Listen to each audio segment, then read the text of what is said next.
unanimous sportswear. Sponsors of Drop the Puck.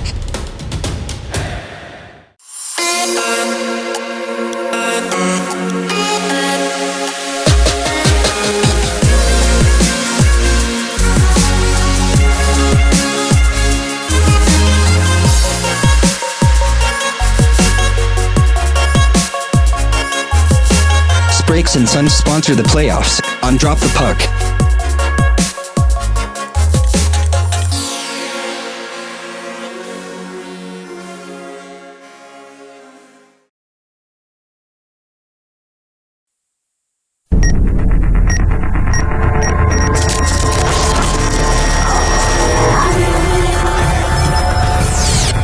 Previously on Drop the Puck.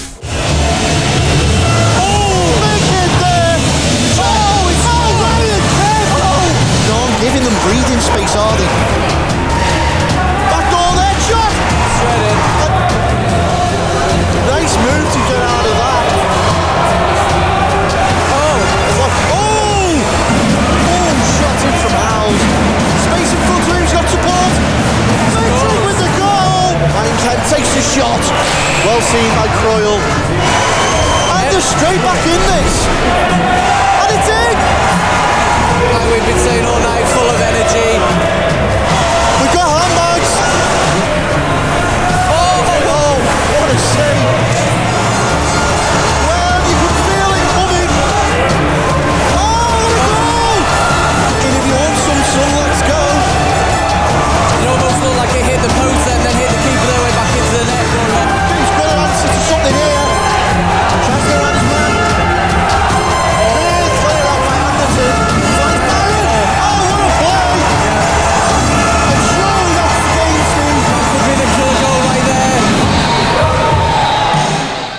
We're at Planet Ice Widnes. It's final day and somebody's got to win this. This is Drop the Puck.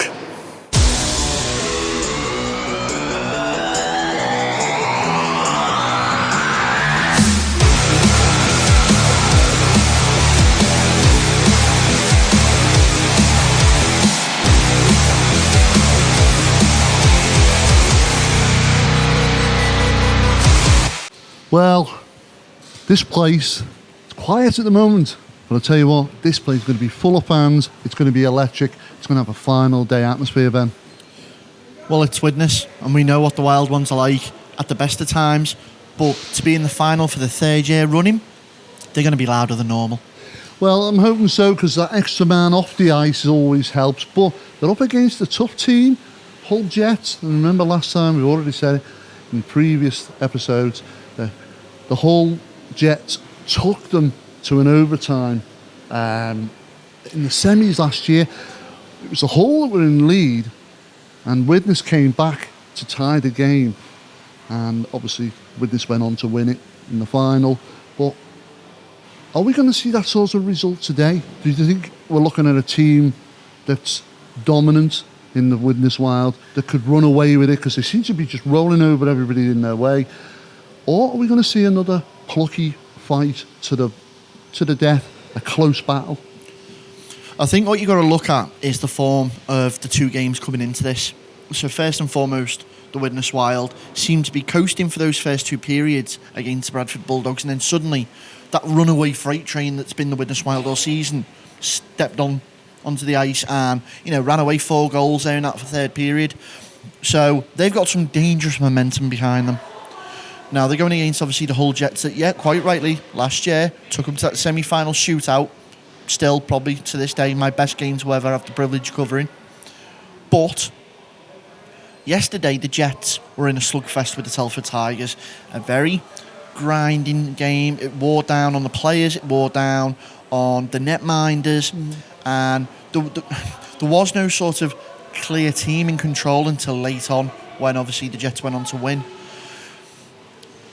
I think, to be fair, Widnes have got the better momentum coming into this, and they've got more to prove, whereas the Jets, I think they're just happy to be here in the playoffs again after the season have been, plagued with injury. Well, let's look at the head-to-head, shall we? Because over the season, these teams have played each other 4 times, as everybody does. And the Wild are 3-1 going into this. They've won 3 times, and those 3 games, 2 of them, well, 3 of them, should we say, have been close. The Jets won 1, Wild have won 3. One of those 3, the last game of the season, was a little bit one-sided, 11-3, and that was at this very rink. Now, okay, we could say it was the last game, towards the end of the season, didn't really matter, but we know that Hull were fighting for one of those 3rd or 4th spots in the playoffs. So you can't take for granted the form of the season where it's been like 1-0 wins or a 3-1 win or a 2-3 loss to a Hull. You've got to look at this and say, this is a team that can take it to the wire. They did in the playoffs last year. They've done it in the season 3 times. But one time, you've been lucky and you've won 11-3. Is that how Hull are going to look at it? I don't know, to say, Gary, to be fair. You've got the Wild who have sat comfortably in that number 1 spot most of the season. 17 games unbeaten, I think it was at one point. Versus one of the teams that were playing for almost that wild card 3rd and 4th spot, because every team was pinching wins off each other. Nobody was a dead set. The only 2 horses in the race at that point were Telford and Widnes. So I think, the Jets are possibly finding a little bit of form. Maybe it's too late. Maybe Widnes are already in cruise control. So it's 1 versus 3 in this final here, 2019 final. Who are the players we should be watching out for, Ben? So my first go-to would be, let's look at the Widnes Wild. And it's that entire second line, I've got to admit. Sean Dipnell, Mike Gilbert, Dan Bullock. They showed cracking hockey awareness yesterday and great communication. Bullock finding Dipnell for those 2 backdoor goals. But every time they're on the ice, I think the likes of bench coach Mark Gillingham, Ollie, player coach himself, Ollie Barron, they can relax because they know the first line can get some proper respite and they can leave it in the hands of the second line to do. And it's a testament to the strength and depth that Widnes have got. And then the best part about it is they can roll on again to those third lines. But no, they've been quite prolific. You've got the likes of Dipnell 14 goals, Gilbert 20 goals, Bullock 20 goals. That's a second line putting big points on the board there still. We noticed in this game against Bradford in the semi there, and it was commented that Ollie Barron was quite quiet. He has been a bit quiet in this, but then Dave Clancy said, watch out, he's a silent assassin. Straight away, he's in with a brace of goals there. Are we going to expect Ollie to be a commanding general? Is he going to be like the Ollie Barron of old that we know and see him commanding things on ice? Or is he going to be a quiet player again? To be fair, I don't think he needs to be as vocal as he used to be because the lads seem to be on par. Everyone's bought into this mantra and is working on the plan together. So the old days of barking the orders, pointing the finger, bollocking players for not being in the right place, I don't think you need to do that anymore. I think everyone's dancing to the same tune. On the other side of the puck, though, and I mean no disrespect to Hull, but it's pretty much their first line that be putting the points on the board. We've mentioned it before, the likes of, obviously, Hager, Beach and Robinson. But what I would like to draw attention to are the players that are sort of trying to support them from behind, okay? So the first one being Captain Andy Ward. Ward's had a great season so far. 31 points to his name, 14 goals, 17 assists. So he's doing his fair share, but he's obviously having to manage the team as well. A big person who's caused a lot of teams' problems, he's a thorn in their side, it's Dan Hackford. Hackford's had a great season so far, and he skates hard, he puts a good shift in every time he's on the ice. And last but not least, it's Beddoes. Going Beddoes. Just, he's one of them players again, very prolific on the puck. But as of late, though, his discipline started to slip, and that could be his downfall today. Well, you mentioned those players there. Thing for me, though, is discipline. I think discipline could be a key because on the head-to-head, these are quite close. Widnes Wild, 148 shots against 130. So that's quite close for the two teams. Goals, of course, 17 for Widnes and 8 for the Jets. But the penalty minutes for me, 50 for Widnes, 22 for the Jets. The Jets are quite a well-disciplined team. But their 3 biggest penalty monsters for me are their 3 best players. Well, Gieber's in there as well, not for mine, in place of Hager. Hager's only got about 6 minutes to his name. Very disciplined player. But you are quite right, 2 of those, Kieran Beach, Jay Robinson, red button guys, and if I was Widnes, that's what I'd do today. I'd try and take those 2 players straight off the ice, red button, smash that, try and draw them into something. But Widnes, being the league champions as they are, making it into their 3rd playoff final, their 2nd here at the Widnes Planet Ice, the fans behind them, do you think a little bit of complacency might set in? I'm hoping not, because complacency is a massive killer. We've seen it throughout the season already. I think that is the Wild's focus for the game. Maintain focus. Remember where you are, what you're doing. Don't sit back and coast, because if you do that, you'll get caught short quickly. I think coming into this, I think Hull have got a lot to prove. They get the tape-to-tape passing, clinical, play like they did against Telford. I know it was a very low-scoring game until late on, but they found that formula right. And I know that Hager can get those pucks in the back of the net. He's lethal. I think Hull could cause a problem here today. But we'll wait and see how that pans out. After this quick break, we'll get straight down to the ice, because it's time to drop the puck.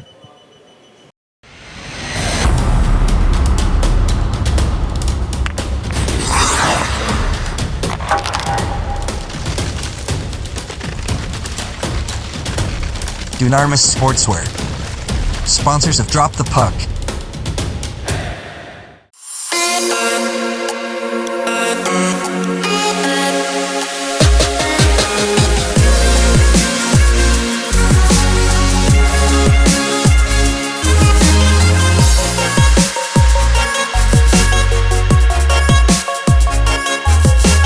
Brakes and Sons sponsor the playoffs on Drop the Puck.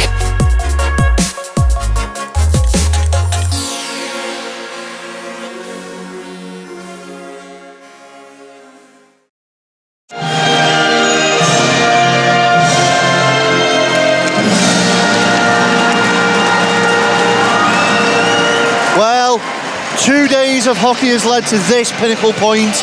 The Widnes Wild versus the Hull Jets. A repeat, as we've already said, Gary, in the intro there, of last year's semi-final that went to overtime. Myself, personally, I'm looking for a repeat performance, because I love a bit of overtime hockey. Well, you know me, Ben. I can't stand overtime hockey unless it's in the playoffs. And I must admit, I've got to agree with you. If this is anything like that last semi-final we had last year between these 2 teams, we're in for a real humdinger here. So we'll take a quick look between the pipes now. Again, starting netminder, as he was yesterday, for the Widnes Wild is Matt Croyle. And on the opposite end of the ice between the pipes, the only goaltender today for the Hull Jets, Dean Bowater. Unfortunately, the backup netminder, Oliver Goodman, is unavailable today. He's playing under 18s for GB. Let's just hope nothing happens to Bowater. But both netminders quite capable. Well, it's going to be a lot. I don't think, when we spoke earlier about the head-to-head and that last game between the Wild and the Jets, where the Wild put 11 points, or 11 goals, shall I say, past Bowater, you've got to say to yourself, I can't see there being a repeat performance of that. I think this game's going to be a lot tighter. Hull have come here on a mission, and they want to try and keep this as close as possible. I was speaking with Widnes Wild coach Mark Gillingham before, and he thinks that they've got the measure of Bowater, so this could be interesting. Well, just have to wait and see. Our officials today are lead official Mr. Trustwell, linesman Neenan, and linesperson Beresford as well. We're going to get this game underway as we drop the puck, and immediately it's a Widnes Wild in possession. Wild back behind their own net, offered, makes a return to the Widnes team today. It's immediately played out. Good pressure from the Jets early as they pick that up in the neutral zone. Cobley dumps that back in. Once more they try and sling the puck out. Oh, and already we've got the first player on the ice down. And the Wild now just trying to push that out the zone. Fine, Brittle sitting on. Can he get round Spence? Oh, what a shot. Manages to get a shot round Spence. Bowater sees it. It's a great save. Good start early for the Wild. Yeah, already we're starting to see Spence giving Brittle a little bit of a shove there. Basically letting them know that they're already in for a game. So we're going to get a face-off. Jet zone, left to Bowater. Hager and Gilbert on the face-off. Drawing goes in the way of the Jets in the end. Picked up by Robinson. Robinson tries to clear the zone, does so. It's only picked up by Jackson. Jackson confusion with phase and play it off the boards. Geber picks up that loose puck, tries to push it forward, but the Wild have other ideas and turn that back round. Dipnell, far side. It's a nice poke check there by Taylor. Get that puck away. And now Hackford. Oh! No, sorry. Bullock tried to take the shot, but it's with Beach. Beach tries to play around his man. Well Can't get it stolen. round Jackson. Jackson decides to dump it in the other corner as the Wild go for a quick change. Yeah, it was a good steal there by Jackson. It looked like Beach was just about to scoot off. Hager finds Robinson in the overlap, puts that into the zone where Beach was already skating, but Dittnell's there first. Beaten out by Beach to the puck, and Hager's going to be first man there. No, he's left it.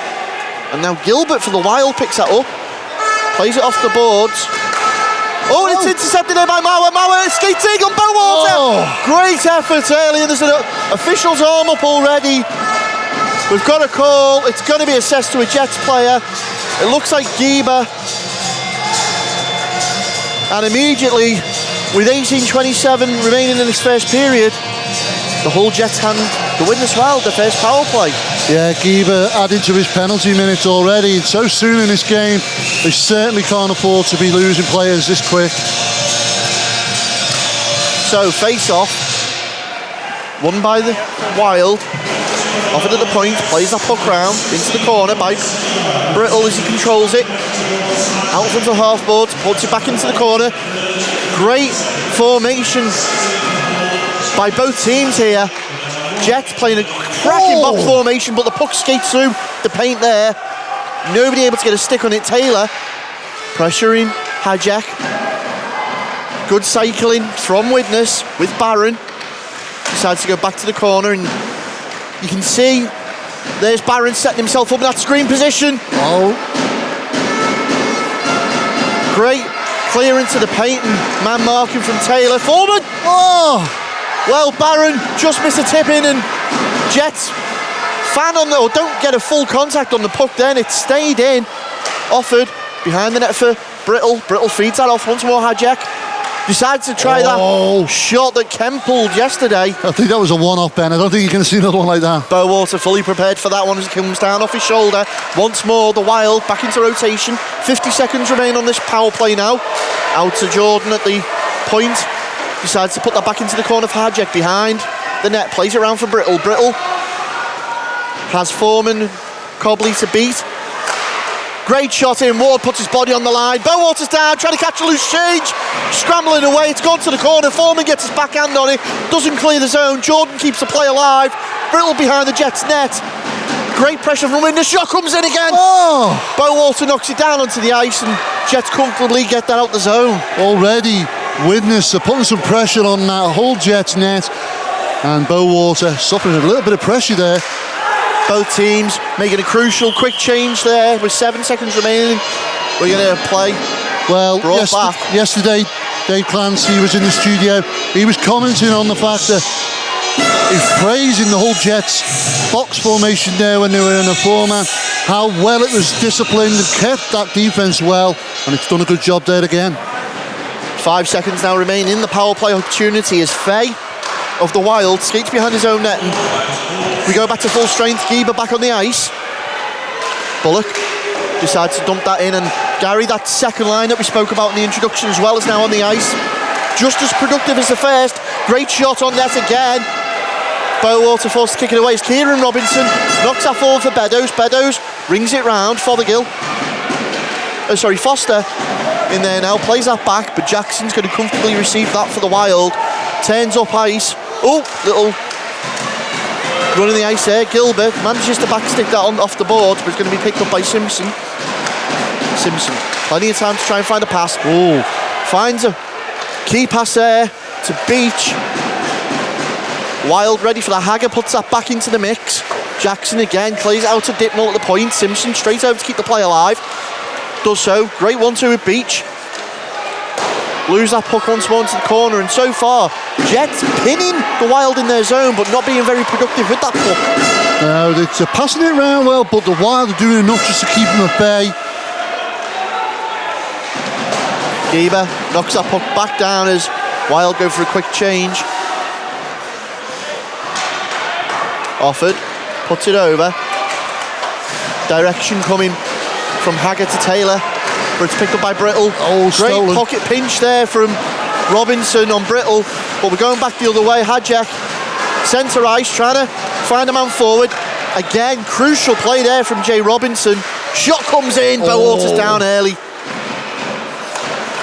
Robinson tries to help Taylor out. It's Barron in front, and it's in!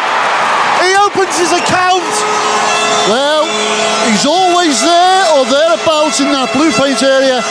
That puck gets fed into him from the byline. He takes the shot, slots it right past Bowater. We've got our first goal of the game.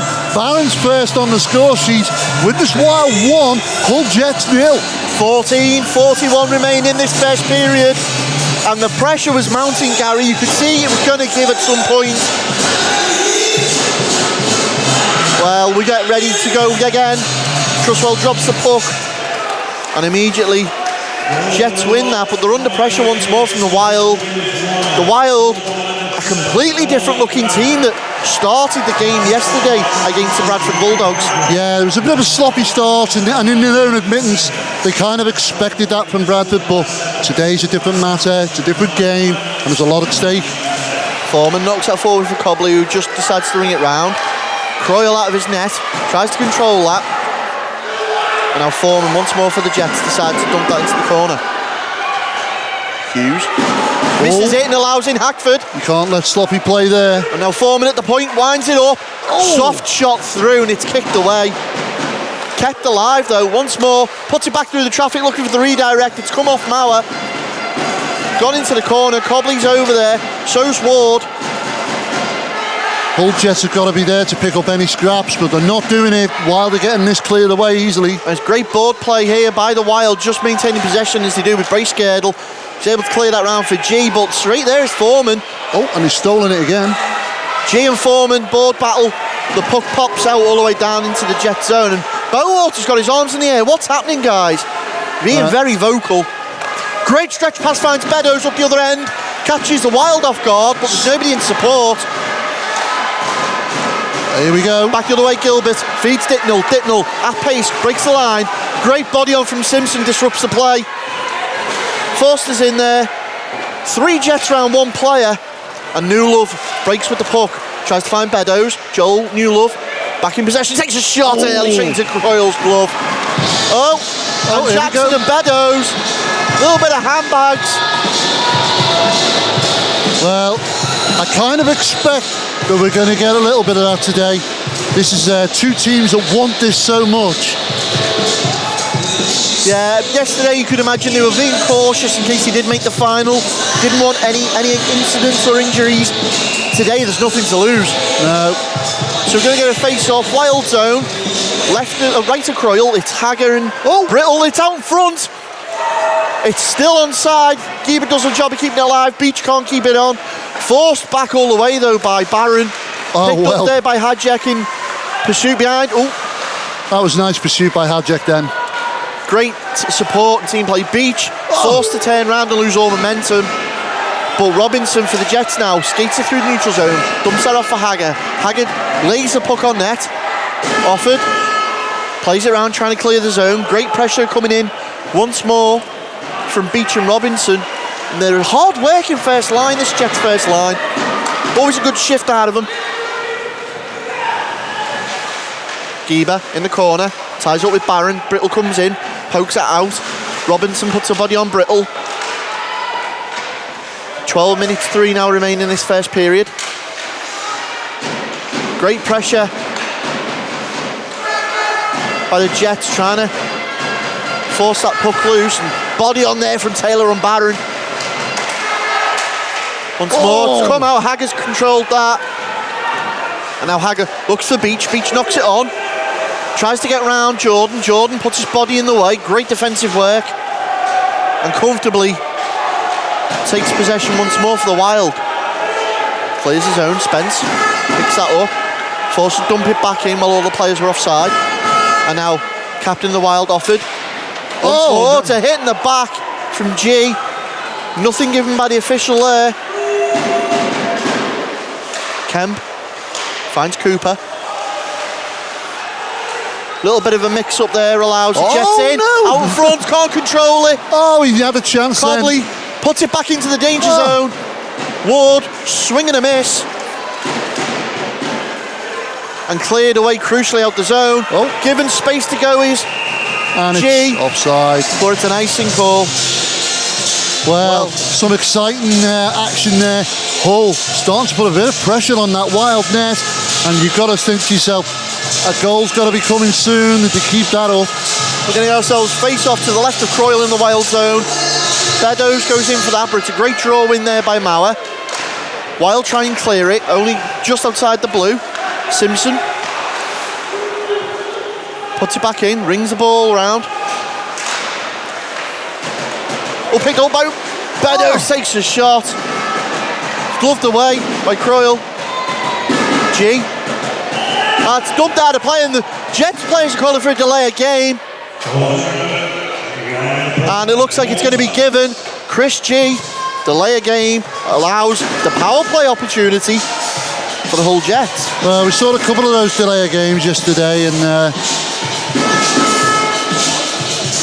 players shouting for them there, but we're going to face off just to the right of Croyle. 10:31 remain in this first period. Oh. And the official saw something there he didn't like in the call in that face-off back.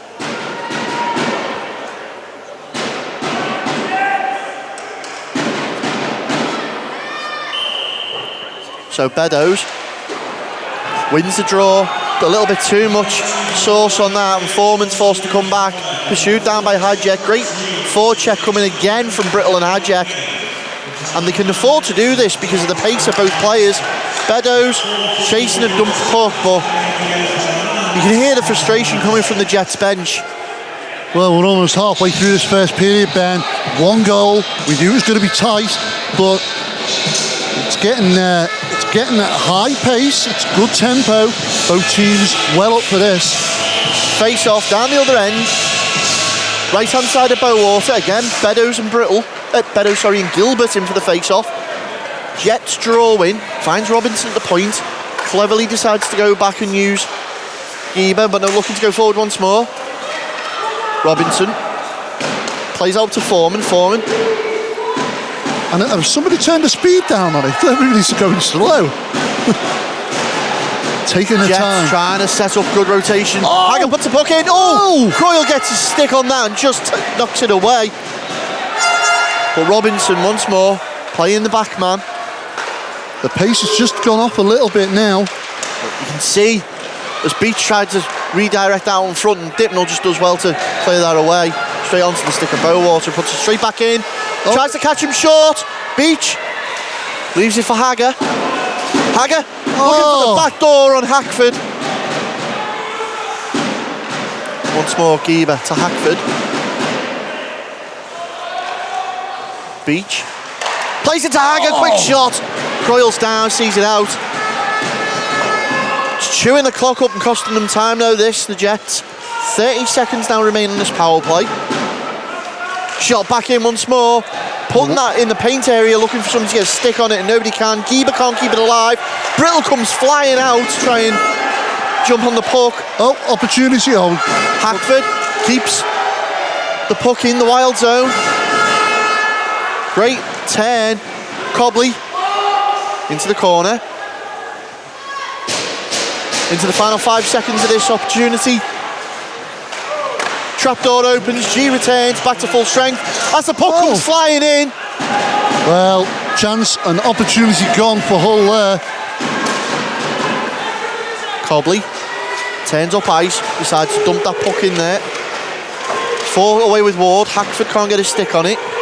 Turn back round, Mauer couldn't get to that either. It's Ward, plays that onside with Hackford for Cooper straight away. In there to regain possession for the Wild. The Wild are doing a great job here of crowding out the Hull players as they come anywhere near the net. Great defence. Puck finds Kemp as Hackford's taken down in the corner. Mauer, big stretch pass over the far side. Finds Cooper. Cooper takes a shot. Was lucky there with that bounce. The puck rolled across the open net. Yeah, Lady Lucker with Bowater then. And Ward desperately swinging it to clear out the zone. Wild managed to do it themselves. G turns that back, finds Simpson. Simpson goes D to D with Taylor, plays it off the boards. And now the Wild just knocking that puck around. It's picked up though by Beddoes. Beddoes thinks about it. Decides to skate in and takes a shot high on Croyle, needs to glove that down. Well, it's been intense this first half of this first period. We kind of expected that, Ben. Right now, Wild have the advantage, but neither team taking a real grip on the game. Face-off win in favour of the Jets as the puck goes through traffic and comes off the leg of Jordan. Over the far side, Newlove. Can't control it now with Dipnell. Dipnell looking for that quick pass to Bullock, but he's crowded out by Spence. In once more. Bowater seeing a lot of rubber early.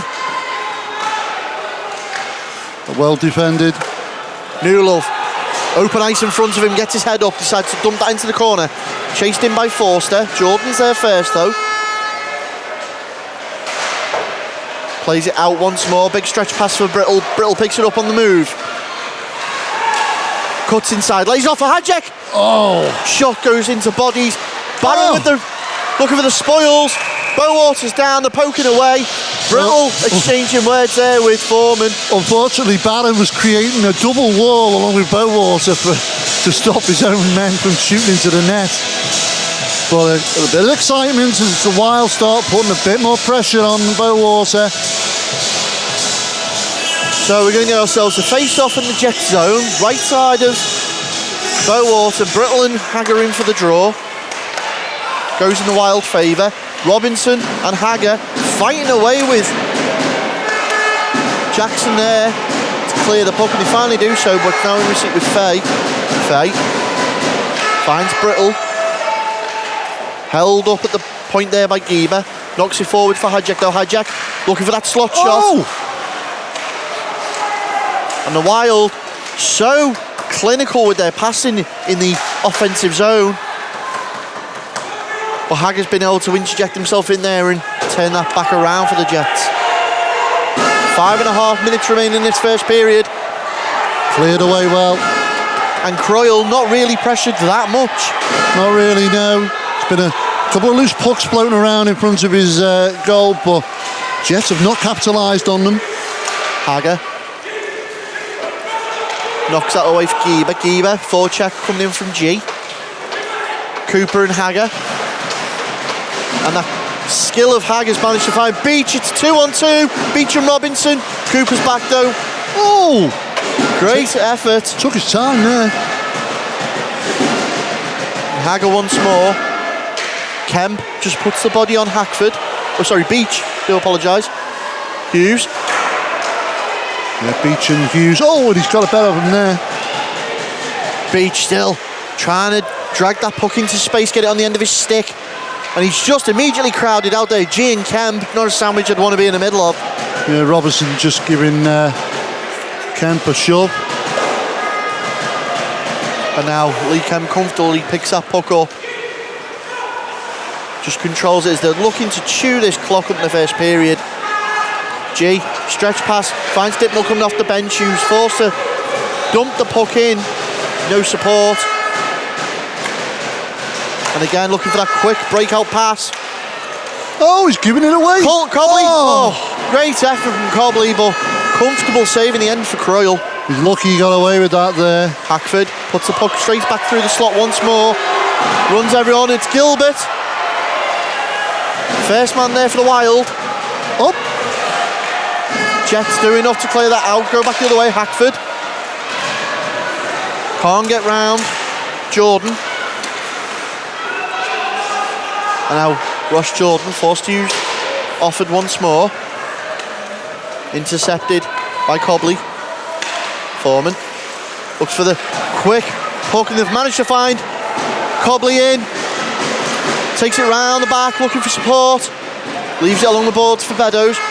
Dipnell gets his stick in there and puts it back Widnes' way. Spence misses the poke check, books in. Again, trying to find Dipnell like that play yesterday, but Hackford now not flying solo, Cobley in for support. Puck goes in, it's up, it's down, on a Widnes stick. Played out the zone. Spence, near side for Foreman. Just inside 3 minutes of the period left now. Croyle comfortably controls that. Hughes. Spence keeps the play alive. Once more in for Kieran Robinson, puts the puck on net. Easy save again for Croyle. Once more, twice. Well, pressure now mounting from the Jets. Are they going to be able to capitalise in the closing period of this period of hockey?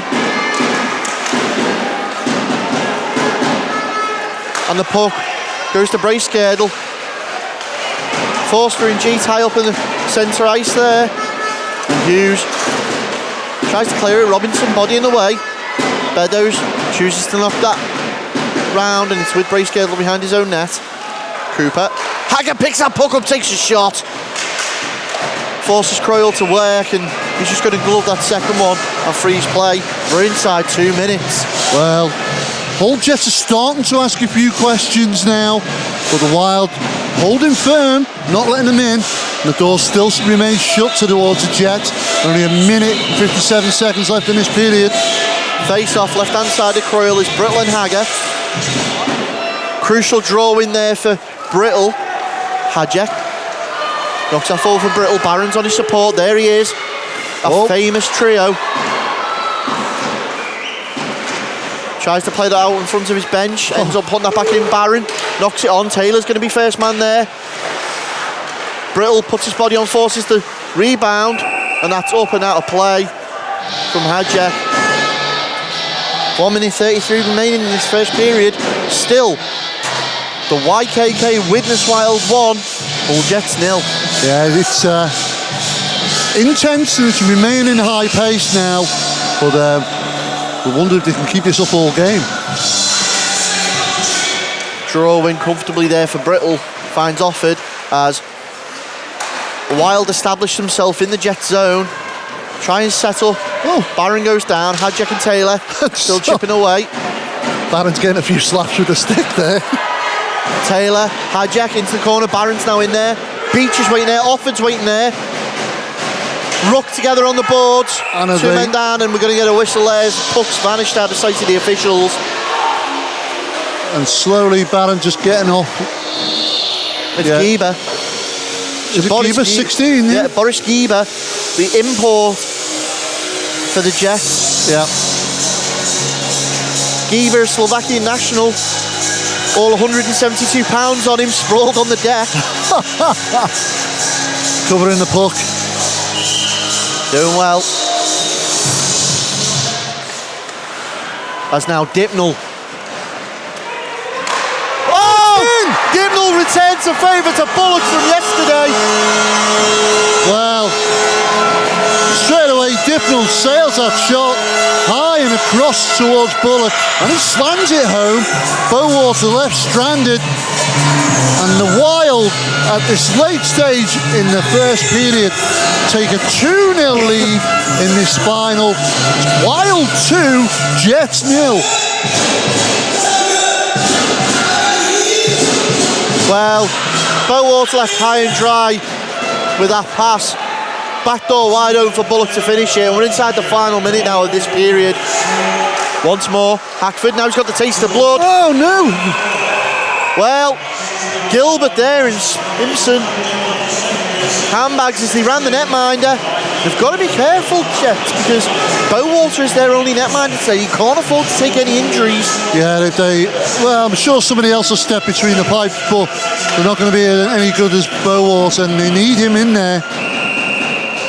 Smile on Gilbert's face, he knows what he's doing. We're going to face off, neutralise Gilbert and Cobley. Hackford gets a stick on that, but it's turned straight back into the zone by Jackson. Bullock straight over. Trey tries to keep the play alive. Ward. And again, chopping away at the puck. There's 30 seconds remaining. Hackman found Ward. Ward skates in, takes a shot. Croyle stands him up. Great effort. And the Jets certainly not down and out. No, they're trying to get something before this end of this period. Buzzer goes and 10 seconds now remain. yeah, it doesn't look like they're going to get a Shea chance. skates it in. Yeah, they're just. Bullock trying to find Dittnell. There's the buzzer. Well, what a first period that was, Gary. I'll tell you what, the last 2 minutes of that period there, Widnes turned it up another gear, and the Jets have been left stranded on the runway in this end of this first period. They're 2-0 down. Wild, they've got to be happy with the performance so far, but I think we've got more to come yet. Jets head back to the locker room, and what can they do? They've got to sort themselves out. If they're going to get back into this game, they've got to get a goal quickly, Ben. Yeah, the tape-to-tape passing needs to tighten up a little bit. They've got to stop letting the Wild pin them in their own zone. They need to get out. Well, interesting. We're going into this break. Wild 2, Jets 0. We're going to have a little break, a little word from our sponsors, and then right after that, you can catch an interview that we did with CJ Ashton of the women's GB squad.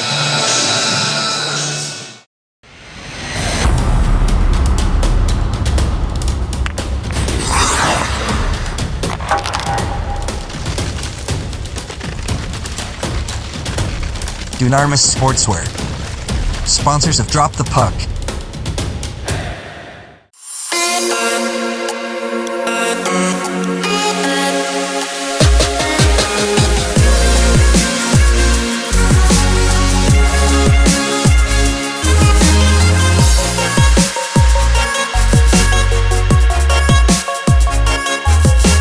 Brakes and Sons sponsor the playoffs on Drop the Puck.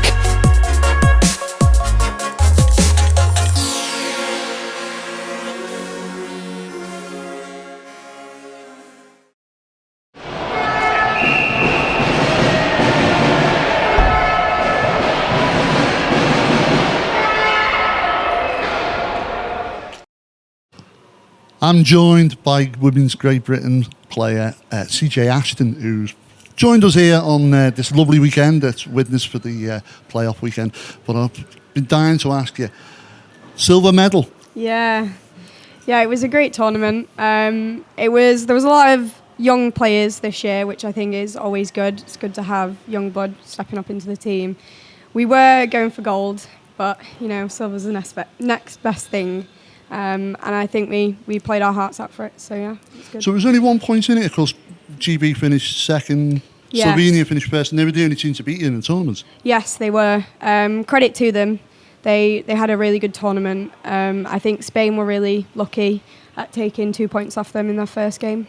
So, yeah. It was tight. I mean, going through the scores now, obviously Australia seemed to be a bit of a pushover later in the tournament, but they took it quite close with you 2-1, wasn't it? And Yeah, they actually had a training camp in Europe ahead of Worlds for 2 weeks. So I think they just tried, because obviously over in Australia, they only play 2 20-minute periods. oh, right. Yeah, so they had a 2-week training camp over in Europe, I think, just to try and get used to how Worlds was going to be. But in my opinion, I think they burnt out, and that's why towards the end of the week they didn't do as well. Well, you see, experience. And obviously, the second game, Slovenia, where they beat you 4-2, and was that a bit of a shock? I didn't play that game. I did watch, but I think it was. I found it shocking. I don't think we had our best game as a team, but previous years that I've been involved in the program, we've beat Slovenia. And it's not been as close.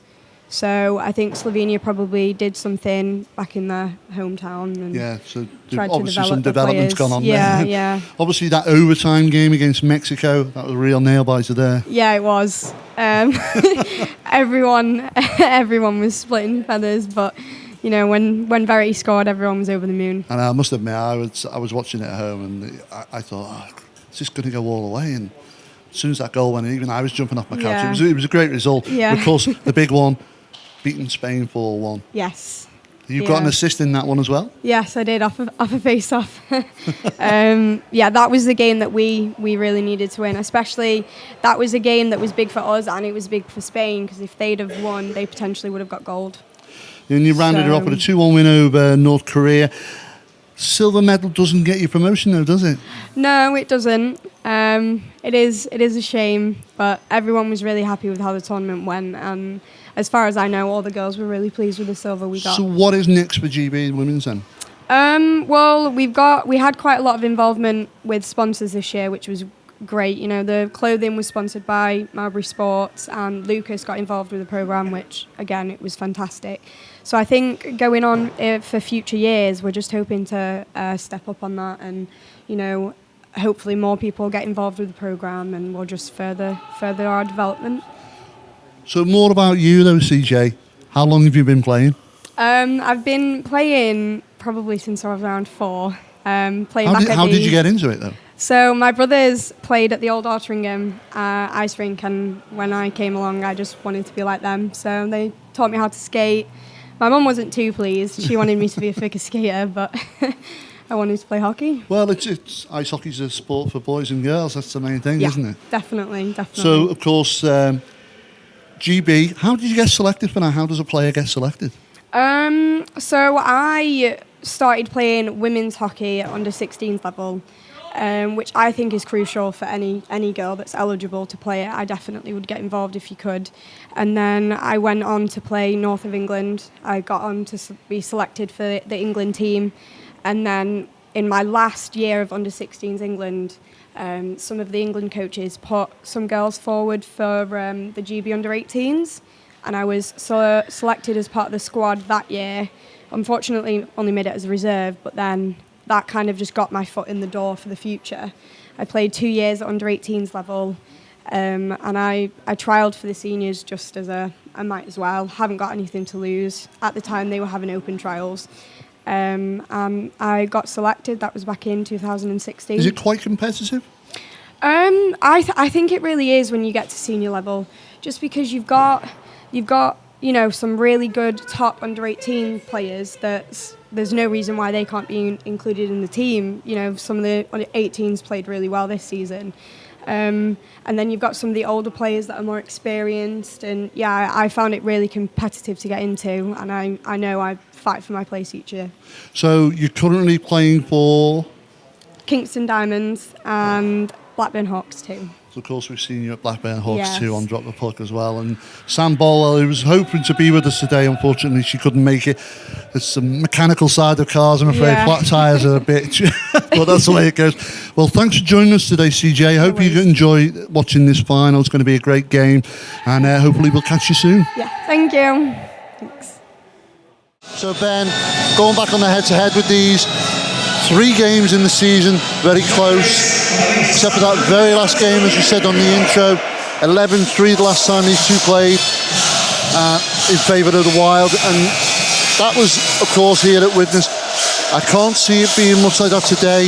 The Jets desperately need to get a point on the board in this second period, and they need to do it quick. We said it so many times in the commentary in the previous episodes. This next goal is a key goal. It is the make or break goal. If the Wild are able to bag another one, they are slowly but surely, if not indefinitely, taking the game out of the reach of the Jets.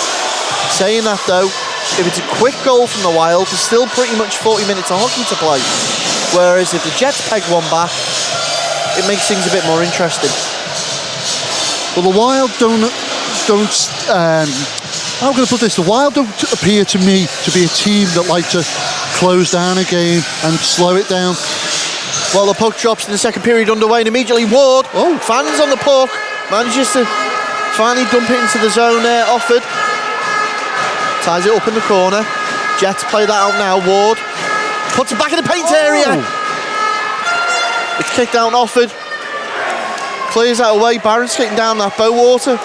Forced to use the blade to clear it away from Hadjek. Jets clear that over the halfway, picked up by Jordan. Jordan off the boards, finds Brittle. Brittle back to Barron. Barron taking control of the game. Bit more authoritative and on the puck today than he was yesterday. Very quiet in the Bulldogs game yesterday. Yeah, but it's like Clancy said, silent assassin, you've got to be careful of him. Shot comes in from Brittle, sticked away there by Bowater. Hijack manages to knock that to Barroners. Tie up in the corner now. Spence and Barron, the number 7s. Brittle clears it for Cobley, who clears that out once more. Offord now back in his own zone. Hackford, great forecheck pressure. Has lost his stick, but he's... Oh, Cobley tries to get in there. And they try to go the other way. It's going to be an icing call. Yeah, Brittle just tried to get onto that pass, but it just quickly went past him. He didn't get a chance. Didn't get an offside call. And the puck's going to come back down to the Widnes end. So we're going to get ourselves a face-off to the left-hand side of Matt Croyle. Good opportunity early on in this period for the Jets to exert some pressure. Hagger in for the face-off win there with Brittle. Good shot in off the mask of Croyle. Well, Beach was there for the rebound, but because it's hit the netminder in his mask, play stops immediately. Yeah, he bounced up. He just lost sight of that for some reason. He didn't get a grip of it. Well, dare we say it's a warning shot. Yeah, it's... but the Jets have got to try and get in there on them. So, Gilbert versus Hagger in the draw. Still tie up, but it's wild to come out with that. Robinson tries to get a shot in. It's worked its way all the way around now. Giebert, great. Back stick, Fay. Can't get it round. Beach. And the Jets put that puck in the zone once more. Bullock. Giebert's behind to pick up the scraps. Jackson.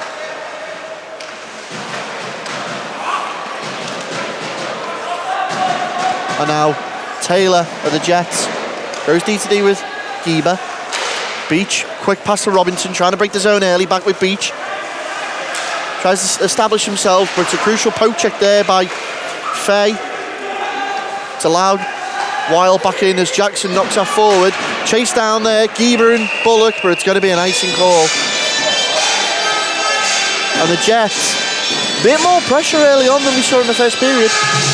Yeah, it's they've obviously had a good talk in the locker room. They know they need to get on that score sheet and soon. Face off as the teams tie up, still trying to dig away the puck, and it's come out in possession of the Hull Jets. Jets, backhand pass goes awry. Great vision from Gilbert as he finds Bullock near side wing, puts it straight back in the slot. Dipnell's there on the back door. Once more, puck works its way around the back of the net. Gilbert to Dipnell. Wild trying to establish themselves. Newlove trying to close down Kemp. Annan knocks it around.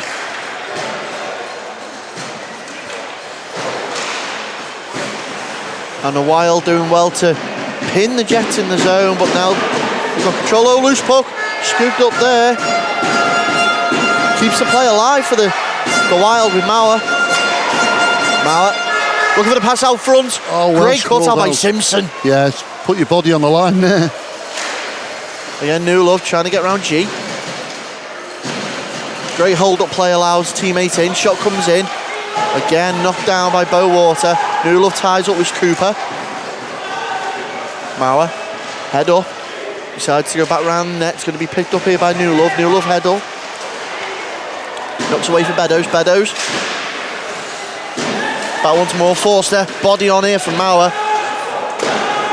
And G, plenty of time to pick a player, but it's intercepted by Newlove. Joel Newlove. And it's a tight offside call there. Yeah, Beddoes not happy there. Slams his stick into the ice. Well, we see on the replay there how tight that actually was. Yeah, it's... opportunity's gone now, and looks like we get a face-off on the... just into the Widnes end. So, face-off neutralised just out in front of the Hull bench. Cobley and Brittle. And Cobley wins that. Hackford dumps that straight into the zone. Chased down by Ward. And Offord rings that round. Doesn't clear the zone. Hackford straight in on Jordan behind his own net. Woo! And he's got a bite in. Oh, what a chance. Good effort. Croyle had it covered though. Spun round to try and poke that into the top corner. Spence puts it in for Cobley, who tries looking for the redirect. No one knew where that was then. Barron's knocked it away clear, and Foreman chases that down. Hadjek in pursuit. Tries to clear the puck, and it's ended up going towards the Widnes bench. Yeah, just for a brief moment there, if you look on the replay, Jordan's looking into the sky. He doesn't know where the puck is. Everybody's waiting for it to hit the ice, and nobody capitalises. It gets cleared away, and Widnes breathe a sigh of relief there. Face-off win by the Jets in their own zone. Ward can't clear it all the way as Barron puts that back in for Hadjek in the opposite corner. Brittle looking for the little between the legs, redirecting to the slot, but it's picked out by the Jets as he breaks forward now with Ward. Ward takes a slap shot from the blue line. Ooh. Croyle decides to glove that and put that straight down, tries to get play going again. Cobley under pursuit from Brittle. Stolen there. Does well and wins that back for the Wild as he puts it again in that slot. Can't get enough on it. Cobley, and he's gifted it to Jordan, who skates it in. Goes tight. Hager intercepts that. Uses the boards. Fay knocks it straight back into the opposite corner. Once more. Picked up by the Wild. Great pocket pick from Beach. Finds Hager. And that was Hadjek he picked it. Oh! Shot comes in from Hager, uncharacteristically runs wide. Yeah, you've got to watch Hager when he gets and those he's caught the shots. counter-attack. Well, it was Bullock tried to find Hadjek. Well, Bullock straight down Croyle's throat. Bowater looked like he got his legs all tied up a little bit there. He was a little bit slow to react. But nevertheless, managed to save it. And a little bit of pressure again off the Wild. Jets covered it up. And now we've got a face-off. 14-14 remain in the second period. Still 2-0 to your YKK Widnes Wild. Shot in! That's in! Well, Bowater's going to want that one back. And deflection there as the puck comes in. It's just a little deflection. And it goes past Bowater and he doesn't even see it. And it looks like it's Jordan with the goal. Or is it Jackson, sorry. So straight away, the start of this second period, 6 minutes gone, and the Wild have extended their lead. It's now Widnes Wild 3, Hull Jets 0, and the Jets start to suffer a little bit now. Yeah, you can see that the Wild have obviously done the homework and they're just putting the pressure on the right people, jumping on those mistakes, and then trying to pin the Jets in their own zone. Was Bowater asleep though? I don't think so. I think he was just crowded out. And Jackson with the goal. Bullock comes in, takes another shot. Taylor in the corner. Well, dare I say it, Ben? The Wild smell blood in the water. They do. The assist there coming from Mike Gilbert as Dimwell turns that into the blue. Tries to find Bullock in the slot, cut out by Gieber. Great forecheck pressure coming from Dipnell. Jets forced to play that out quickly with nobody up ice. As Beach now chases that down, Fay in pursuit. Gets there first, Fay ties him up on the boards. Still Kieran Beach. Robinson going into assist. Oh, tries to find Taylor at the point, but it's read and cut out by Brittle. Now Brittle does well to control that puck and just take the sting out of that attack from the Jets. Quick break pass for Barron. Takes a shot. Bowater's down as he sails wide. Now Hager. Offord knocks that back into the corner. Robinson back sticks that out the zone. And Barron's just going to receive that gently here. Finds Brittle, who lays that on for Hajek. Hajek. Oh, goal!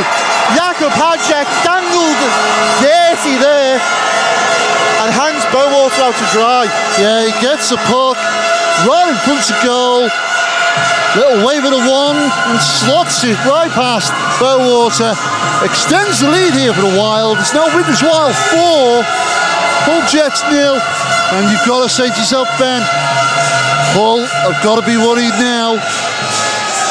Well, 12 minutes 23 remain in this second period. There's still another 20 minutes in the third. It's doable, but that hill is getting ever steeper. As we get action back underway. Yeah, I think we're going to start seeing it getting a little bit tasty now. Hull are going to start getting a little bit more aggressive. Breaking forward. Beddoes takes a shot. Oh, straight to Great the vision chest. from Croyle. So, as you quite rightly said there, Hull quite a disciplined team, but will they resort to trying to draw Widnes into penalties? Well, we said it on the head-to-head. Only 22 minutes in penalties against Hull compared to the 50 on the Wild over the 4 games in the season. Foreman. Puck's bounced out from Hughes. Hughes gets a signal from Cooper, give and go. A little bit too much on that, allows Beddoes in there to clear that puck out, finds Kieran Robinson. Robinson off the boards, put straight back in by Mauer. All the while players offside after exit. And now Simpson in control for the Jets. Simpson, great stretch pass.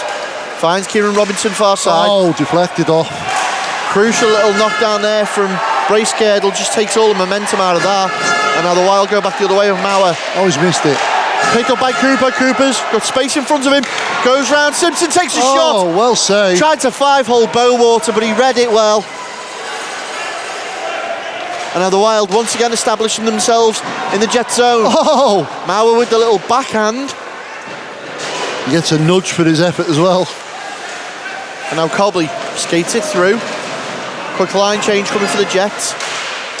Puts it in the paint, turned out. There was no one there for the Jets, though. And Hackford. Great rub out on Jackson. He's allowed Colby back in. Cobley, sorry. And now Simpson's forced to play that back. Jets exit the zone, come back in. Jackson easily picks that up.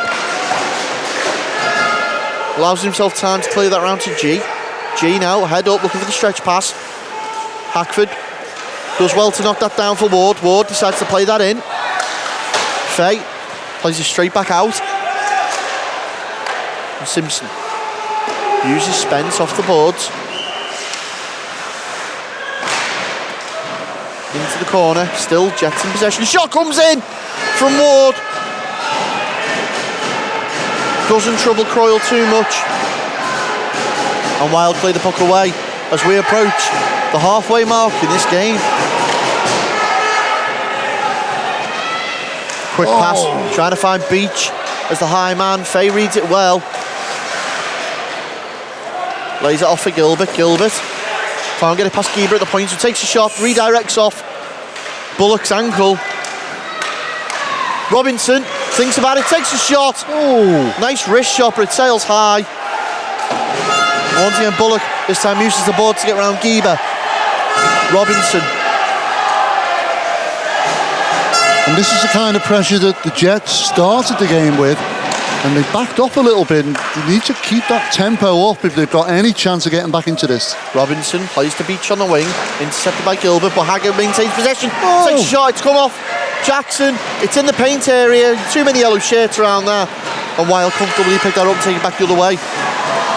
Haggard tried to lay that off for Beach, but it was seen by Jackson, who now skates that in. Finds Bullock, who was empty in the slot. Tried to backstick it, it's gone up and down, out of play. I mean, they're breaking play there with 8:55 remaining in the second. Well, for the first time in a while, Widnes Wild was suffering a little bit of pressure there from the Jets. The puck bouncing around in the blue paint area, but they've not managed to capitalise. Wild still 4-0 ahead. Face off, neutralises one by the Jets, pushed forward, turned straight back in by Offord, can't clear that second line of the Jets as Beddoes skated onto the wing. Picked up once more though by the first line of the Wild. Hajek causing all sorts of problems for them.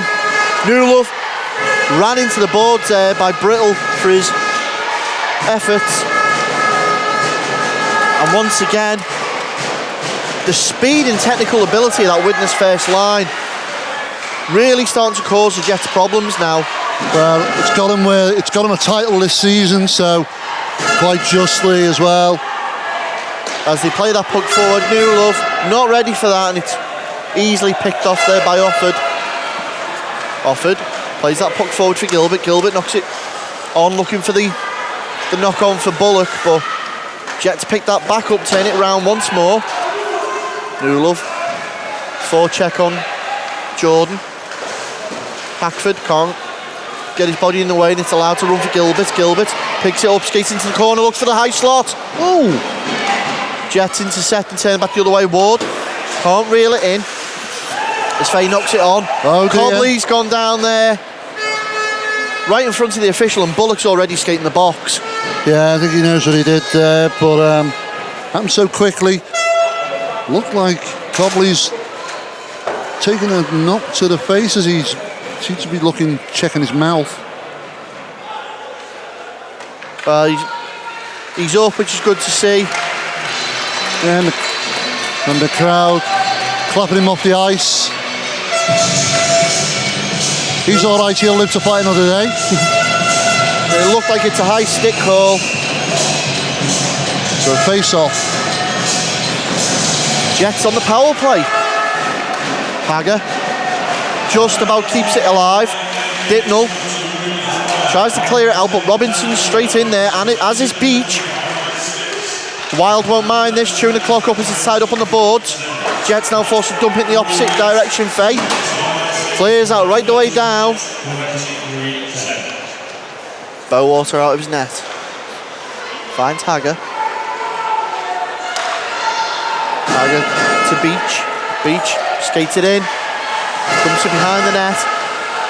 Slams on to avoid the body from Faye, who is doing literally textbook penalty kill, just holding that puck against the boards. But the Jets have managed to get in there and get it out. And now finally establish some sort of special teams in the Wild zone. Yeah, they need to do something. Shot comes in from Robinson. Yeah, the ding as it hit the post. The Jets have got to get something out of these power plays. And the Wild have already chewed a minute of this up. Foreman cycling that through with Hager, back in. And there's going to be a call here. Oh, Robinson and Jackson. Oh no, sorry, it's Beddoes. Beddoes and Jackson there. Now Robinson's involved. Well, getting a little bit heated. Jets starting to get agitated that they're not on the score sheet yet. But I don't think the Wild are going to bite on anything. But like I said, Ben, on these power plays, 50 seconds remaining on this one. The Jets have not got anything from them at all, and this is probably the first time in any of them that we've seen any real pressure. But that puck sails across the blue paint and nobody's putting it in. Face-off will be between Forster and Brittle. And it's won by the Jets with Cobley. Cobley taking his time, finds the open man. Forster back into the slot there. Hackford wasn't quite ready for it. Hajek can't clear the zone, kept into the point. Oh, and it's gone out. Off Brittle's leg over the plexi. And dare I say, Gary, this right now, this is the Wilds to lose. Yeah, got to agree with you there, Ben. Hull just seem to haven't got that extra notch on the post, if you like. Struggling to get anything into that net. Draw in once more for the Jets as Ward put that in quite soft. And it's been cleared out. 20 seconds remaining on the penalty now. Gieber beats out Brittle to that puck. Allowed to run for Forster, picks it up, skates it in. Finds Cobley round. He's got Ward open at the point. Still Cobley. 3, 2, 1. Bullock's back on the ice. Puck's up and down. And it hits one of the lights on the gantry hanging above the rink. And immediately it plays dead. So that's two special well, 2 power plays, 2 special teams times. Now the Jets have been on the ice and they've not been able to make either count. They must be kicking themselves. I mean, it's 5:35 remaining in this second period, and the Jets have yet to register a goal.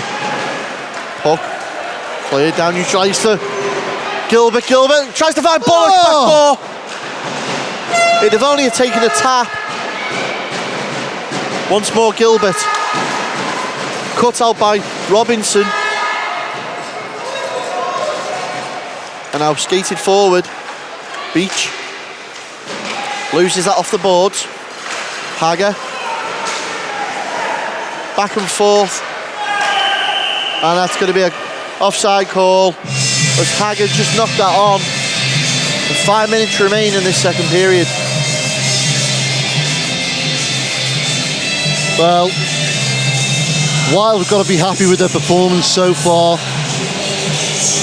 2 goals in each period so far. Face-off win by the Wild. Oh, and that's been waved off there by the official. Not happy with that, so they're going back up the other end. And we spoke about it in the introduction.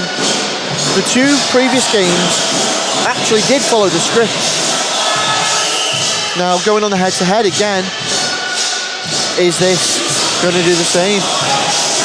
Yeah, like you say, Ben, 2 semi-finals, pretty much as we predicted. But this one, this is going more to form in the last game that the Wild had with Hull.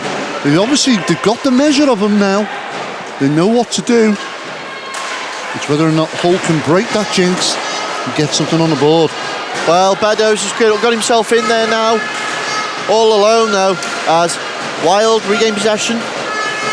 Trying to clear it out. Robinson gets over. Offered. Miscommunication. Brittle unable to drag that through. Kieran Robinson coils out of his net. Oh! Brittle with the puck. Wild breathe a sigh of relief as Stu Brittle skates into the corner there. Leaves off a Hajek. Opposite side for Jordan. It sails wide. And there it is. Jordan with a goal. There's your 5th goal, and Gary, surely that's got to be the game. Well, Bowals has left stranded. And the Wild put a 3rd one past him in this period. 5-0 they lead now over the Jets in this Labour North 2 final. And the Jets fans shaking their heads, wondering what is going on.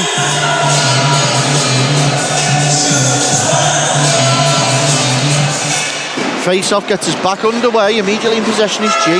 Knocks that back for his defenseman's control. They choose to turn that away, back with Bez Hughes. Forces Geber to chase that down into the corner, pursued by Mauer. Jets clear the zone. And the assist on the Jordan goal there coming from Hajek.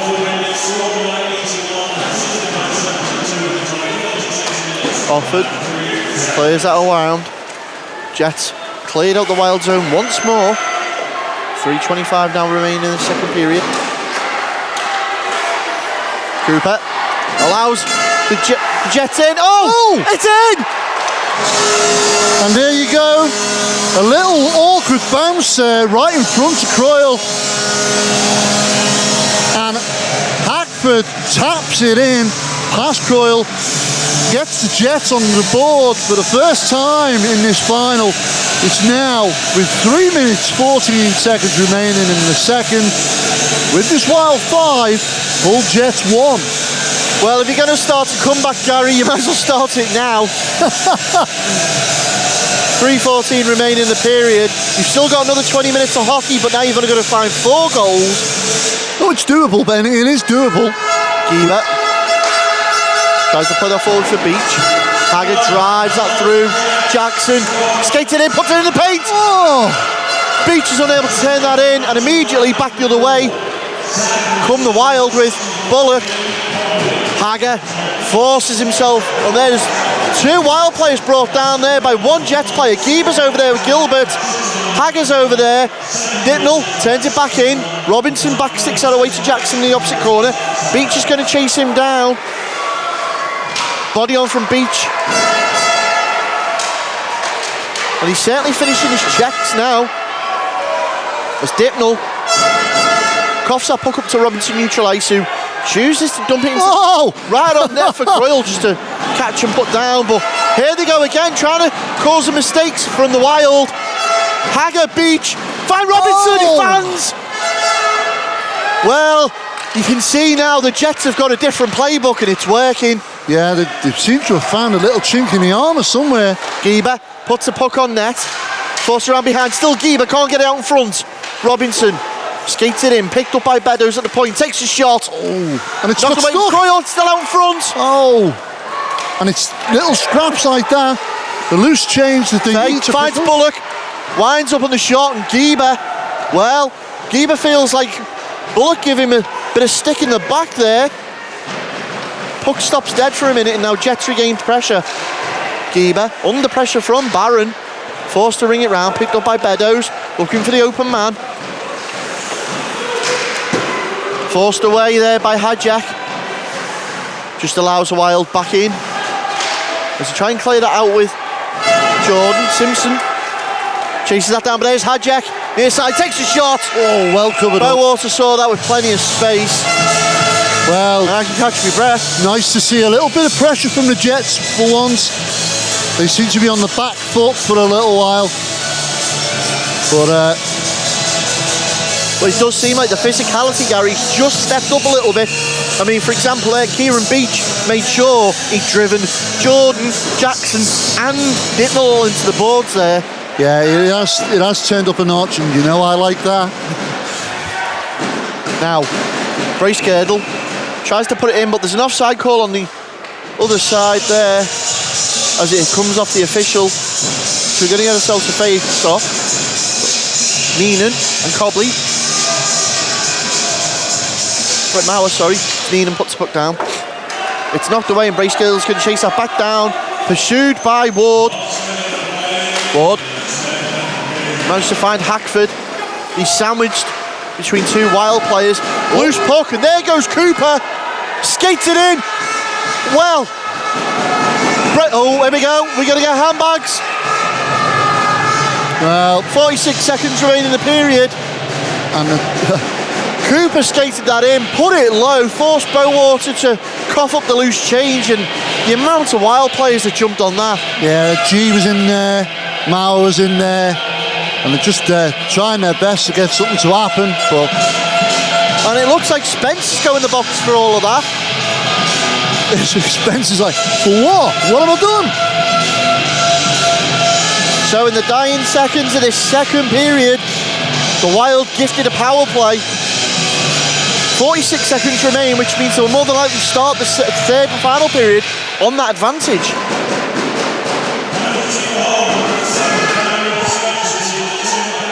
Jets try and clear the puck out, and it's a slashing call assessed to Spence. And now the Jets just going to chew that clock up, take any opportunity, shot comes in. But we know Hager can hit them. Like a laser beam then. Bullock manages to find Fay, knocks that back to Bullock. It's going to be in receipt with the Jets. Try and run this clock out in Geber. 10 seconds now remain. He's able to find Robinson in the opposite corner, who just slings out right down the other end of the ice. Over the netting. Buzzer goes. Wilder calling for delay of game. Well, And it started. A little bit of afters there. Yeah, it's as getting a Robinson skated in front of the Wild bench. Getting a little bit feisty.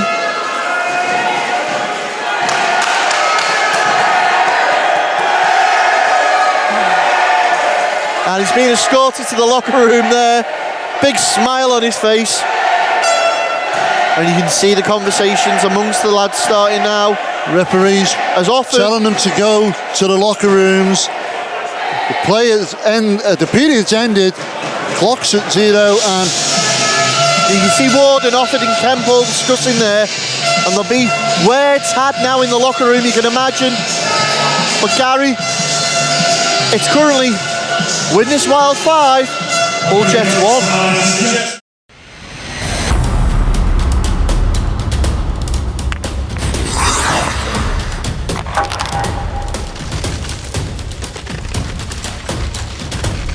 Dunarmus Sportswear. Sponsors of Drop the Puck.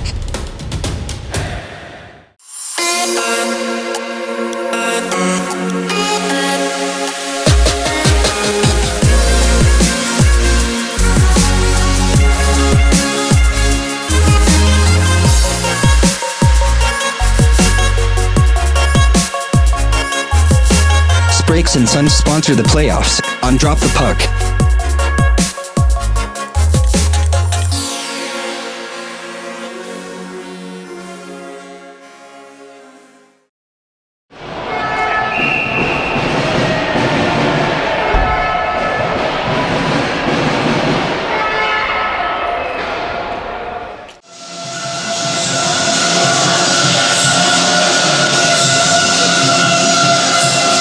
well, we're going to get ready for this third period.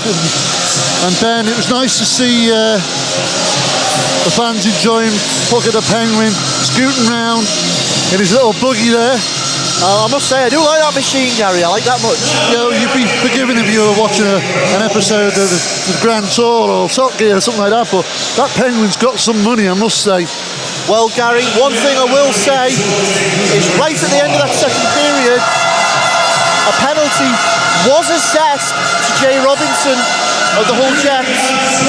So he's going to start the third period in the box, serving 2 minutes. And you can only imagine, as this puck drops, what is going to be required of the Jets to try and not concede any more goals. As the official drops the puck, we're back underway. But what seems like... Oh, and there's the buzzer. Now let's try that one again, shall we? So we'll just rewind that one and see if we can do that again. You get a second attempt at this one, guys. Nice. Much to the amusement there of Stuart Brittle. So Ward and Brittle will be going in for this face-off. Be the longest 2 minutes the Jets have had to face all night as we get back underway. Hi, Jeff.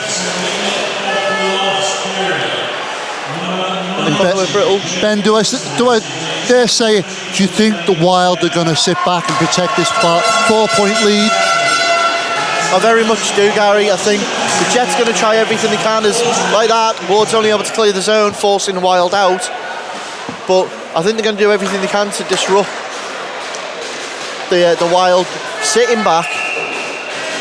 As offside call there on the Wild. 41 seconds remaining till Spence can leave the box. And that'll be the first time that the Jets get a man back. Just wait to resume action. Well, I must say, the Wild look very relaxed. But complacency, we know Gary's a big killer. Job's not done yet. So, Hackford, and immediately Brittle was able to reel that back in. Offord, under pressure from Hackford. Jets are able to get in there. Great play from the Wild though. As Hadjek skates that on, and again it's an offside call.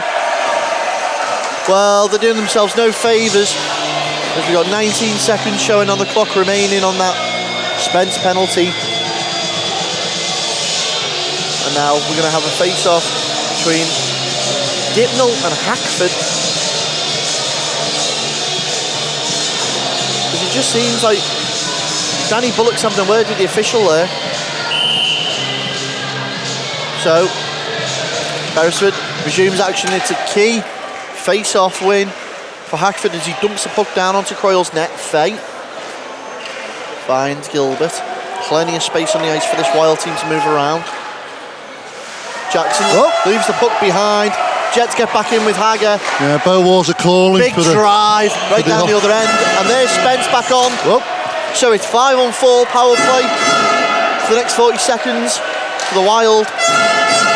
Yeah, Bowards are calling the official there, try and get the offside, but officials not having it, saying it was okay. Gilbert and Beach. Forces Gilbert to dump that in the corner to Fay. Stretch pass over the opposite side. Fans on that Beach. Turn it back the other way. And Jackson is able to spin that back round.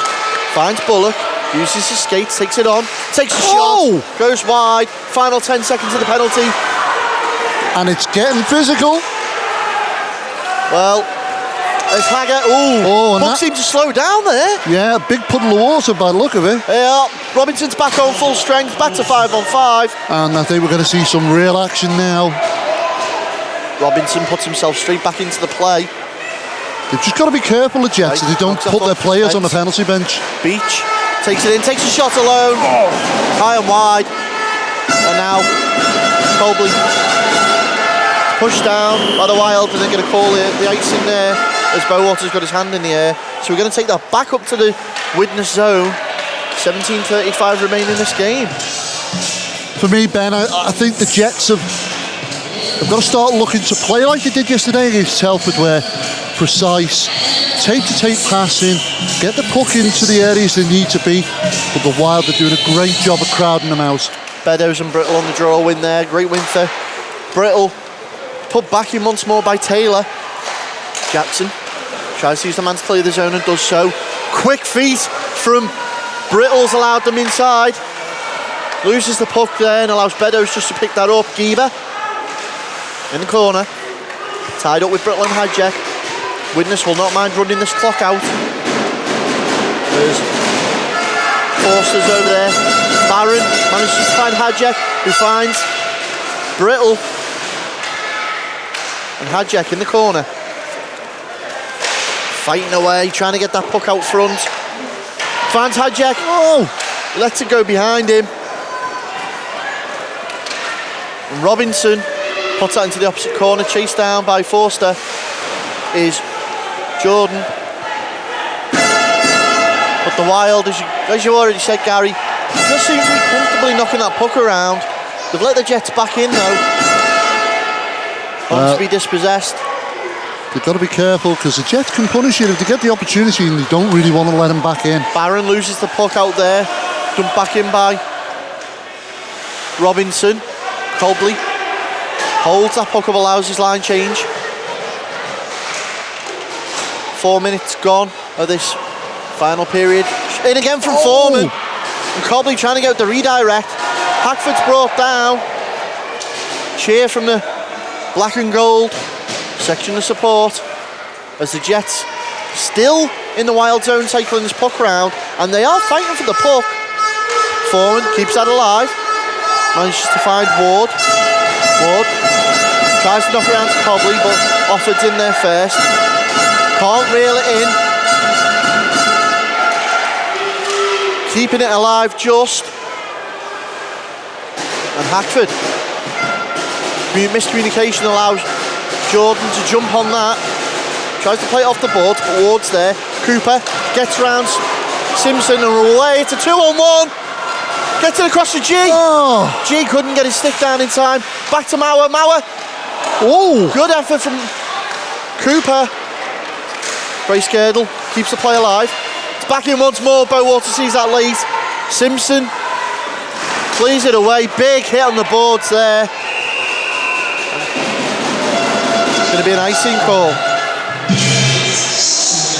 Well, the Wild, quick to show that you're going to start turning the screws on us, we can retaliate just as quick and as quick as you like. They took that puck down the other end, put Bowater under some pressure.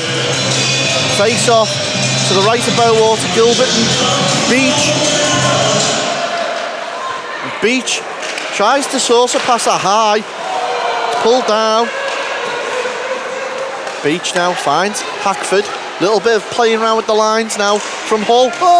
Backdoor opportunity goes wide for Beach. Once more, Hackford. Fighting away is Fay. Tries to keep Robinson out the play. Spence in with the shot. Down front, Croyle sees it round his net. And a cheer comes from the Widnes fans once more. Well, it was an opportunity went begging there, and things like that, they need to pick up them scraps, the Jets, if they've got to try and get that puck in the back of the net. Beach couldn't quite find Robinson there, and allows the Wild back in. It's Gilbert, finds Nickel on that blue. Back to Gilbert. Gilbert gets a stick down on it. Well, he's forced to save out of Bowater. And it's a hooking call.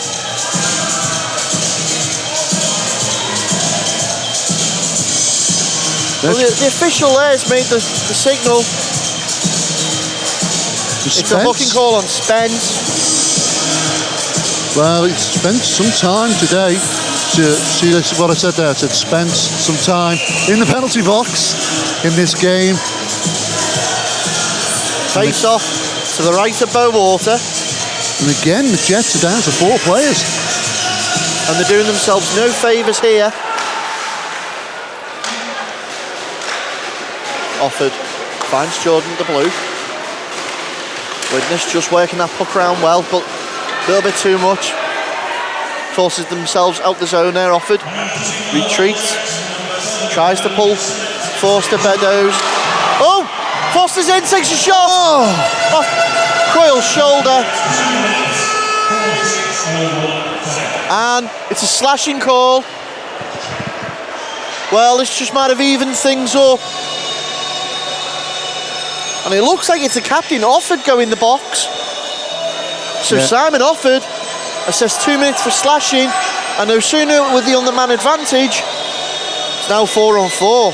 Yeah, of course, Simon missed the semi-final game yesterday, back for this final one, but you're going to sit 2 minutes out there as both teams have 4 players on the ice.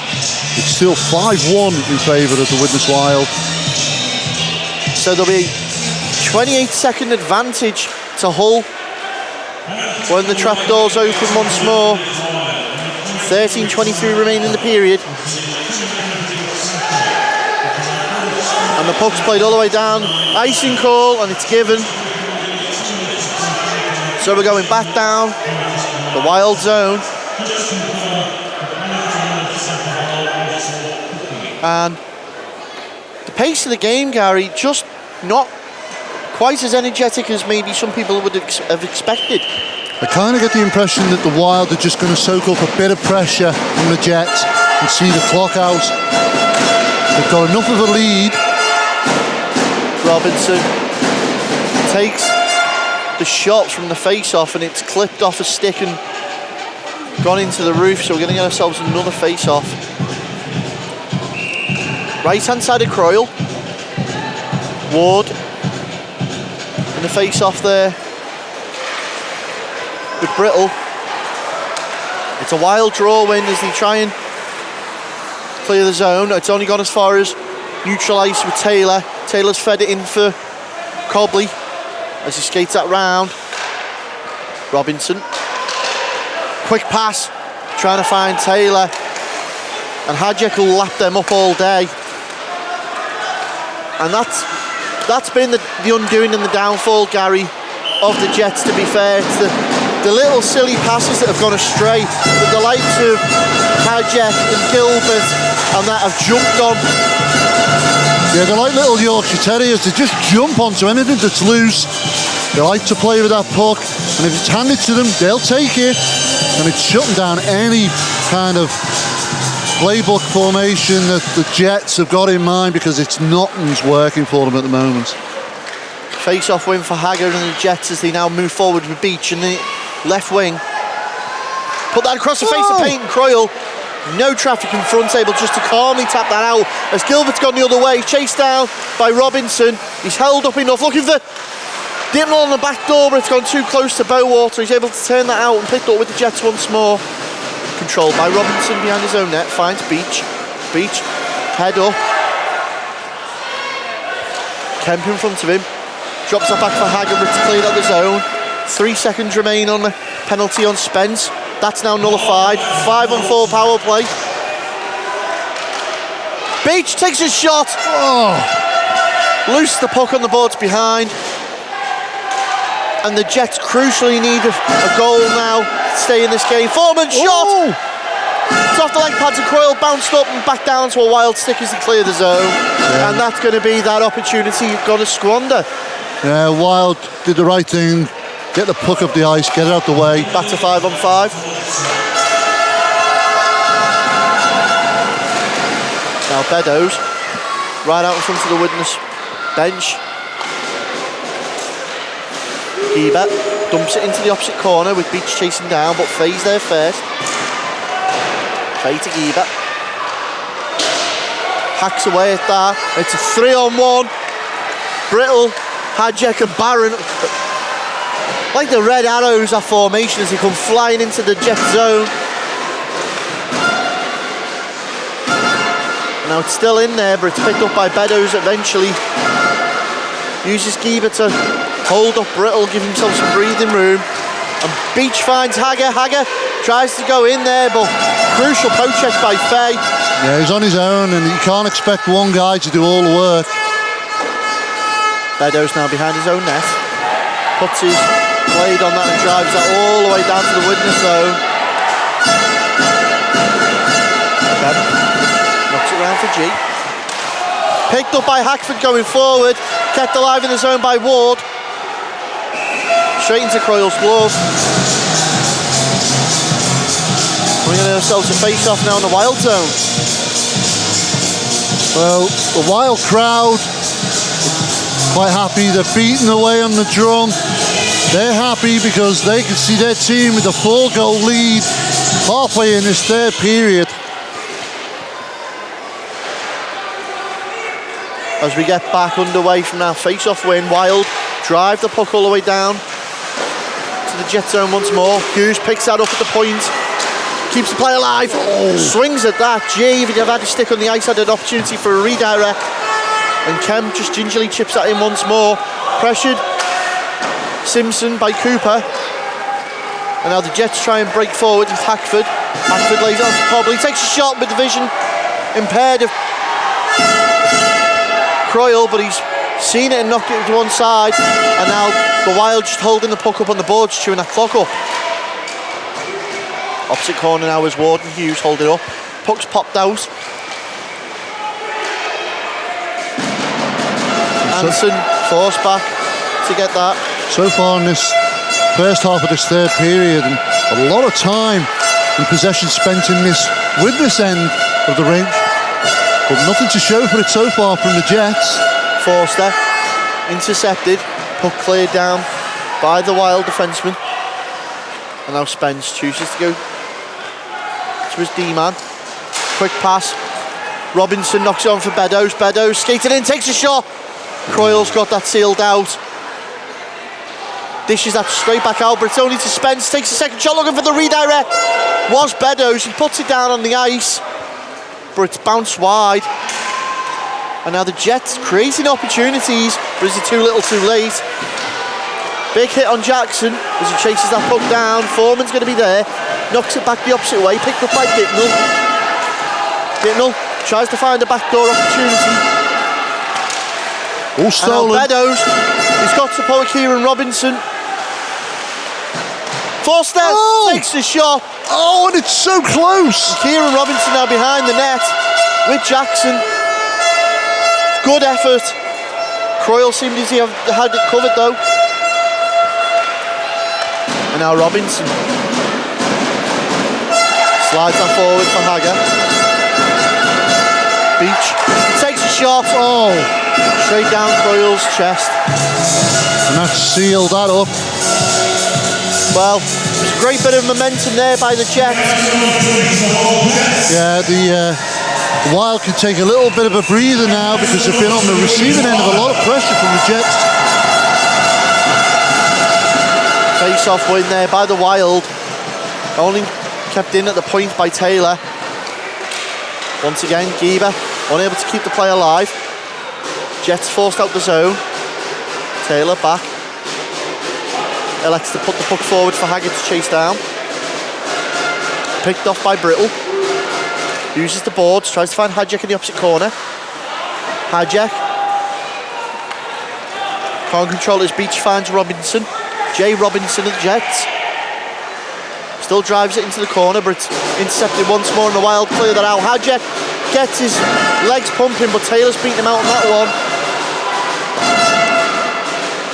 Oh, off the official. Hager picks it up. One man in front of him. Hackford shot it in. Oh, it's Beach, sorry. Well, Beach with the consolation goal. Yeah, you can see that. Just picked up on the outside. Looked like Hager got hold of the puck, fed it back to Beach, and he fires it home right past Croyle, and he's given a little bit of hope to the Jets of trying to claw back on this. It's their second goal of the night. It's now Widnes Wild 5, Hull Jets 2. 7 minutes, 2 seconds remaining in this third and final period. Can the Jets swoop down and fly back into a tie game, Ben? Well, it's hard to say, Gary. It's the officials are just talking to the timekeeper there.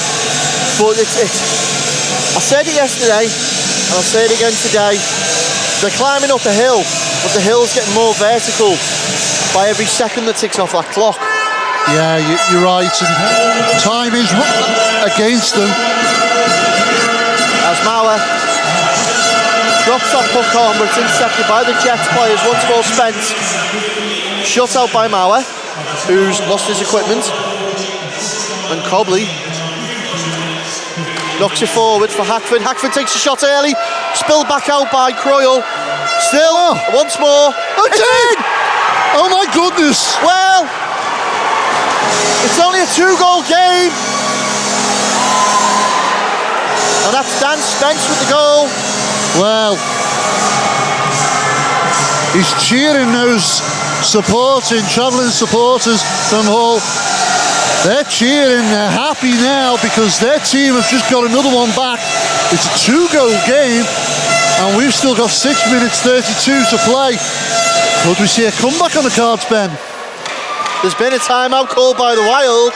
Well, all I'm going to say is, last year these two teams had an overtime game. It went into overtime. It was the Wild that clawed back to tie the game. This time, it's the Jets on the receiving end of it. They're trying to do their best to get back in it. Do you think they've got 2 goals in them, Ben? It's hard to say. It only takes a blink of an eye for a goal to happen. And with the way the pressure's been piled on by the Jets at the moment, there is the possibility. Don't rule it out. So, here we go. The scoreboard's just amended. For a second then, the scoreboard read 2 minutes. So we're going to get ourselves a face-off to restart this third period. Beach finds Hager. Oh, it's Hackford accredited with the goal, apologies. Well, there was a crowd of players there, but nevertheless. As once more, the Jets look to fly forward. Robinson out in front of the Wild bench. Beach into the corner. He's lost the puck there. Great rub out by Fay. Wild desperately just going to want to dump that right down the other end. It's almost as if the Wild are going to be on a 6-minute power play. You're probably right there, Ben. I would say that we said it before, did we think the Wild was sitting back and just soaking the pressure up, thinking that the Jets wouldn't get anything? They didn't seem to be having any success with anything they were doing in the first 2 periods, and now all of a sudden they found a chink in the Wild's armour and they're trying to capitalise. Is there 2 more goals in this? Let's see. So we're getting ourselves a face-off to the right of Croyle in the Wild zone. It's won by Ward. As out in front, Wild force that around. Unable to be kept in there by Taylor. Puts his body in the way to slow down Gilbert. Gieber feeds it round. And the sense of urgency from the Jets now. Gieber knocks it forward, but it's picked up by Dittnell. Dittnell tries to find a man in the middle. Cobley Croyle's come out of his net. Ooh. Well, that was a dangerous move. Faye's been there to scoop it up. Back in. Ward takes a shot this time. Croyle's there. And do you know what? If I was a Wild captain now, I'd be like, do not leave this net. Stay there. We'll do the work. You stop the goals. So we're going to get ourselves another face-off in the Wild zone. Right to Croyle. You're looking at Brittle and Hagger for the draw. Great draw in there. Crucial one by Hagger. Keeps the pressure down this Wild end. As the ice, although the scoreline says 5-3 in favour of the Wild, the ice is quite clearly tilted down the other way at the moment. Yeah, Jets have had a lot of possession. Brittle finally dumps that into the corner. Scooped around by Hansen. Beach loses it in between his skates, allows a Wild back in. Tries to find Barron out in front. And now the Jets go back the other way, but Offord receives that puck. Beach unable to control that. Foreman. He's just going to skate back, but we're going to get ourselves an icing call, and we're going back down the Wild end. Yeah, Stewie Brittle just slamming his stick into the ice there and shouting, come on, to his fellow teammates. Seems to be losing a bit of focus. We certainly don't want to be losing a grip on this trophy. Beddoes and Brittle now in the face-off. It's gone out the zone, forces the Jets out. Simpson dumps that back in. And now Wild with plenty of time to play this puck out. Simpson, crucial, cuts out pass, trying to find Hadjek as the high man. Turns it round, Beddoes, neutral ice. Safe. Takes a shot! Oh! Well, tried to go top shelf on Croyle, it's just gone wide. And now Simpson keeps the play alive. Once more to go back in with going Beddoes. Beddoes picked off the high slot by Brittle. And that's going to be another icing call. Guess where the puck's going, Gary? Back to the Wild end.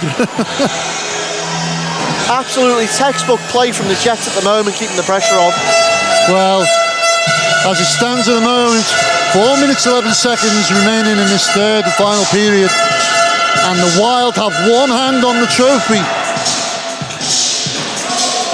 Ward and Brittle in the face-off, won by Ward.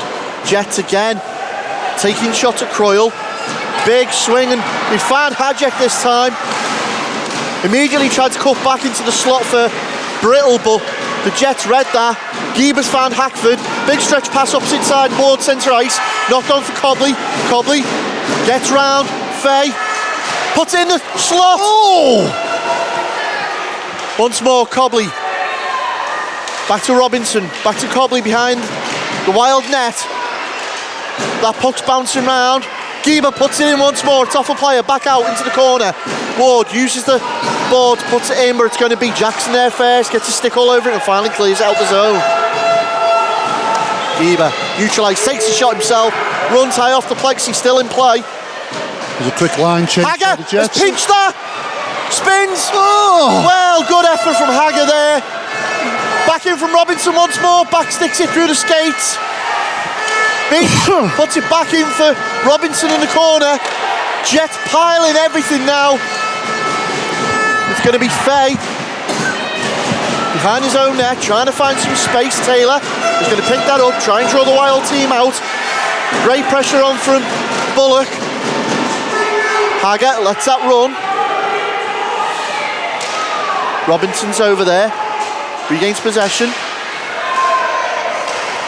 Jackson going to be the man who picks it up for the Wild. Finds Dittnell, Gieber. Can't keep out Gilbert. It's off the skater, and it's Beach. Beach found Hagger. Bit of pace.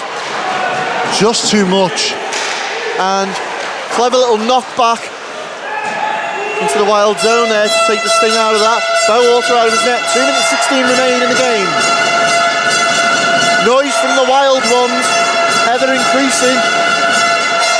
Again, the puck still in the Jet zone as they pick it up once more. Hackford finds Beach on the move, neutral ice. Beach tries to skate inside, shut down by Offord. Last 2 minutes of the game. Hansen on his own blue, bounces off the boards. Finds Hackford, who's put that behind the Wild net now as Offord's there. Tries to ring it round, it's kept alive. Once more, shots in! Oh, well, Croyle's done enough to see that down. Tries to find a redirect in the paint once more. Play still alive. Hackford thinks about it. Off the backboard, Cobley's there. Foreman can't do anything. Ward decides to put it in the corner. 1:22 remain. Well, the Jets are trying everything they can to get And that. finally, the Wild clear the zone. So much pressure there, and we've got An icing call. a face-off back down the Wild end. 1:16 remain. And Gary, I've got to ask, if the Jets are able to get a goal in this next this next minute 16, do you think they're going to pull Dean Bowater? I think they will. I think they pull him. In fact, No, they're not pulling him yet. I think they are. Look, Bowater's signalling to the bench. Bowater's well out of his crease. We're just waiting to see now. It's 1:10 remain. No, he's going to have to skate back and pick that up. Do they risk it all and pull Bowater? He's gone! Bowater's left the crease. The sixth man enters the ice for the Jets. We're into the final minute now.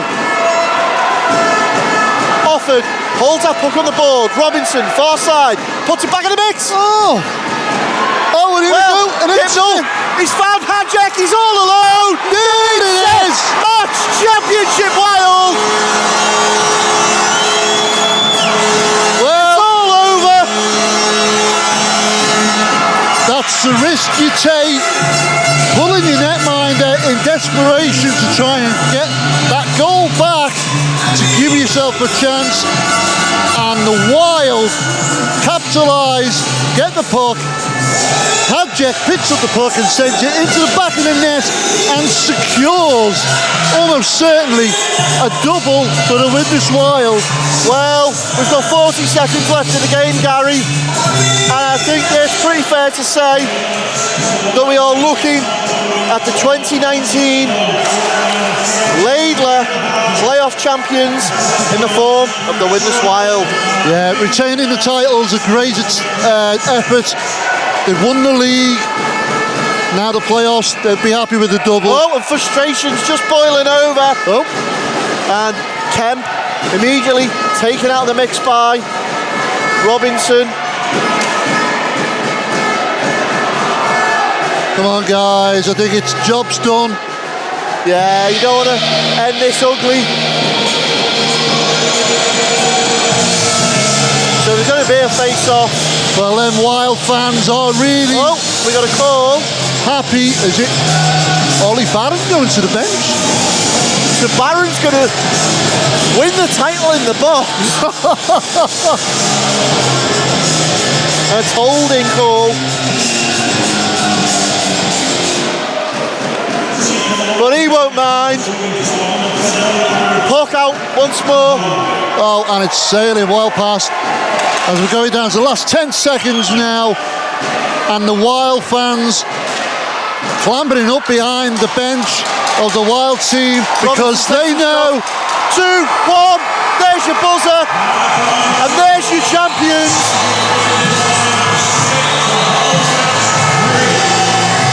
Congratulations, the YKK Widnes Wild.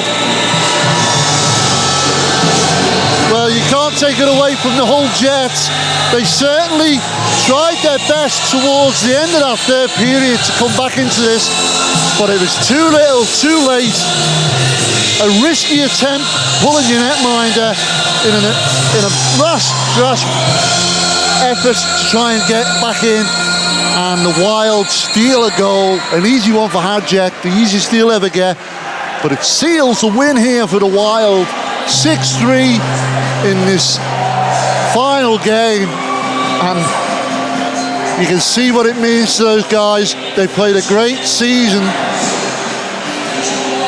winning a title, and now taking the playoff trophy as well. And the whole guys standing waiting in the centre line, ready to shake hands. First man there, Ollie Barron, and Hagger, quite rightly. And what a performance the Wild have put on the whole weekend. So, Gary, I've got to ask. And one of the one of the Wild fans there holding a banner aloft already. Champions, playoff champions. Well, that was optimistic. But nevertheless. Well, I've got to ask, who are your MVPs for this one? Well, do you know what? It was a valiant effort from both teams. But for me, I've got to say, Mikey Gilbert was good for the Wild. But if I'm honest, I'm going to say the likes of the captain returned on the day, offered, controlled his team well. All the Wild players played well today. For the Jets, I've got to say I was quite impressed with Hackford. I'd agree with you there, definitely. Dan Hackford caused thorn in the side of the Wild, caused some all sorts of problems. Him and Beach, but I would give it to Hackford. He was good. I'd settle for that, Ben. I think I'd go for Offord and Hackford. That's a good choice, Gary. We'll await the official MVPs now. As you can see, the officials just shaking their hands.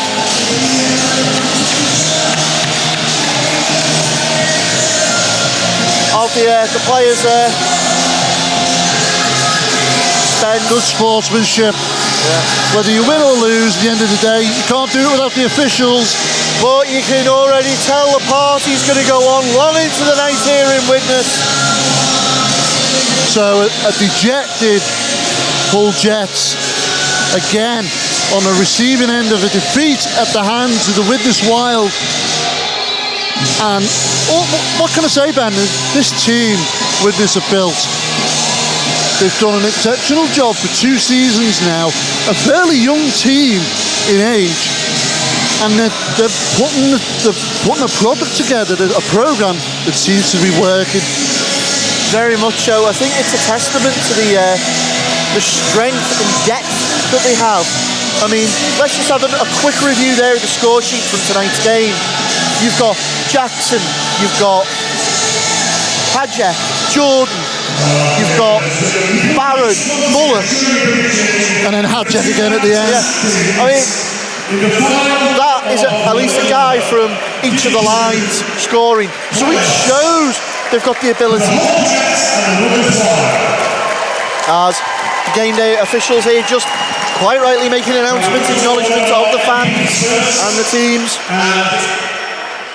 As the finish goes to the second leg to the away team from the Hull Jets goes to number 91, Andy Ward. And the captain, Ward, picks it up for the Jets. That's also not a bad shout, to be fair. Yeah. Ward shaking hands with Ryan Kemp, with Lee Kemp, and accepting his MVP award.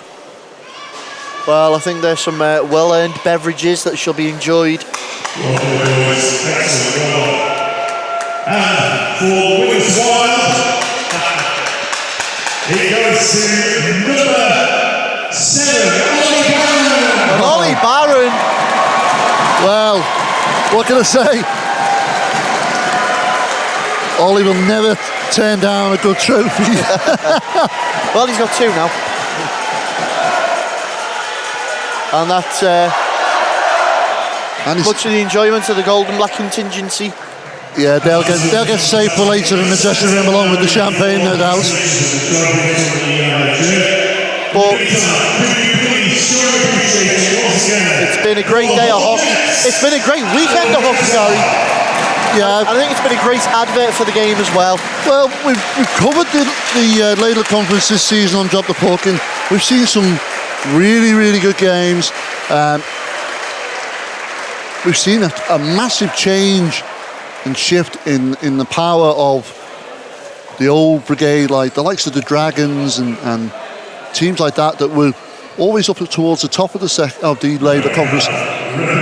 Now they're struggling a bit, and these new teams like the Widnes Wild, like the Hull Jets, like the Bradford Bulldogs, and of course Telford, you can't ignore them. They're a team that are always there. They're they've got a programme that thrive on trophies. They thrive on silverware.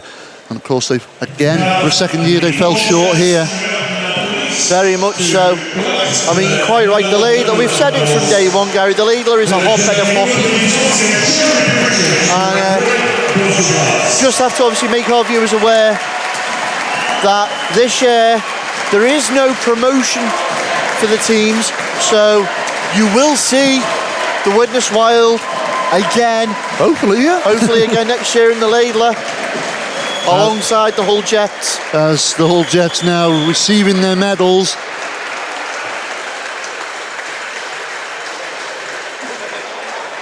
Jay Robinson, got to be disappointed again. And I'm quite surprised in the discipline he was able to show today. Only one trip to the box.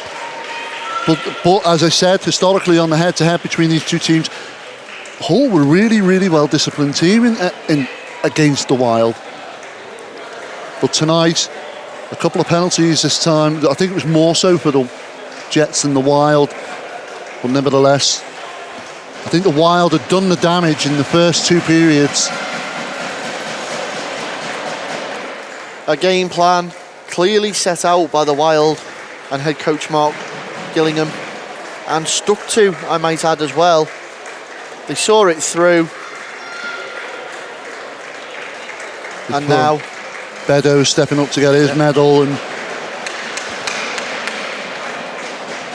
Hackford, and rightly so, and then the fans are applauding them as they're receiving them. Great sportsmanship, and the Jets fans there as well. Geber, first season at the Hull Jets, and they'll be happy to come away there. Kieran Robinson. And finally Dan Spence. But if you're a Wild one, or a fan of the Gold and Black, then this is undoubtedly the moment you've been waiting for. So a season that's seen them crowned Ladler League champions after a valiant effort. Not only missing out on the treble, but nevertheless, a nice double. And now, your Ladler 2019 playoff champions. As Ollie Barron's the first one to receive his medal, followed by Mike Gilbert. Absolutely outstanding performance today's game. He'll be followed by Bez Hughes. Hughes, great defensive player.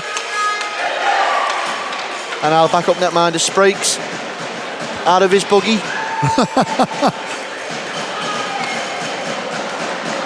Jordan also had a great game today. Goal winner, Hadjek.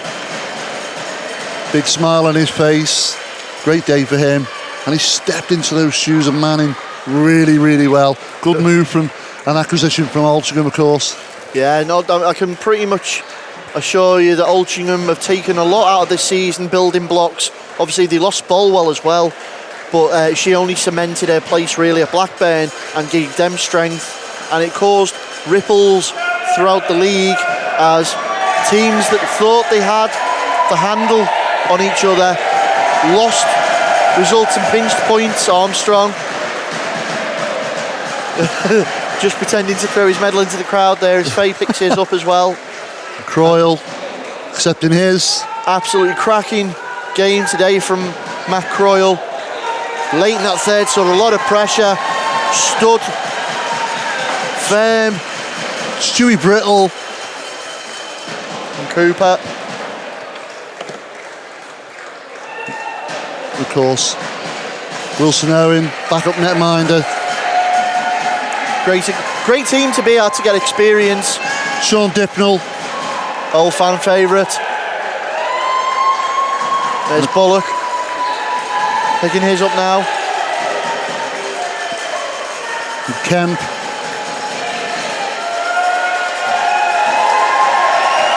And another man that had a great game, Jackson. And the captain himself, Simon Offord. receiving his. And quite rightly so, called forward. And the staff, of course, the people behind the scenes, Yeah. you don't get to see that often. The people who make these things happen, the machine behind, well, should we say the cogs and the intricacies between all this mass machine, this yellow machine that's been running away with things this season. Without those people, things wouldn't happen. And quite rightly so, they get rewarded for their hard work and efforts. Very much so. First one of those up was head coach Mark Gillingham. We've spoken to Mark a number of times on the show. Very, very hockey smart man. But now it comes to the more important part. Offered, skates over. For the 2019 World Cup D2 World Champions. You can see them. They get set.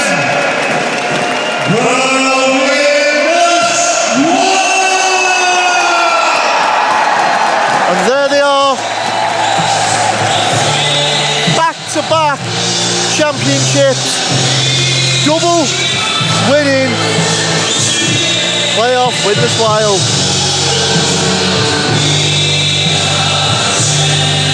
Well, Ben, it's been an exciting season for us on Drop the Puck. What we're going to do is we're going to let the fans and the players enjoy themselves for a bit.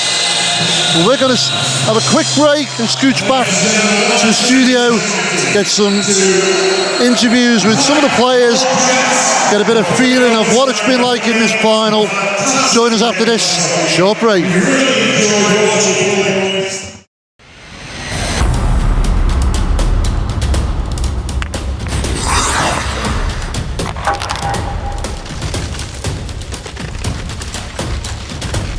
Dunarmus Sportswear, sponsors of Drop the Puck.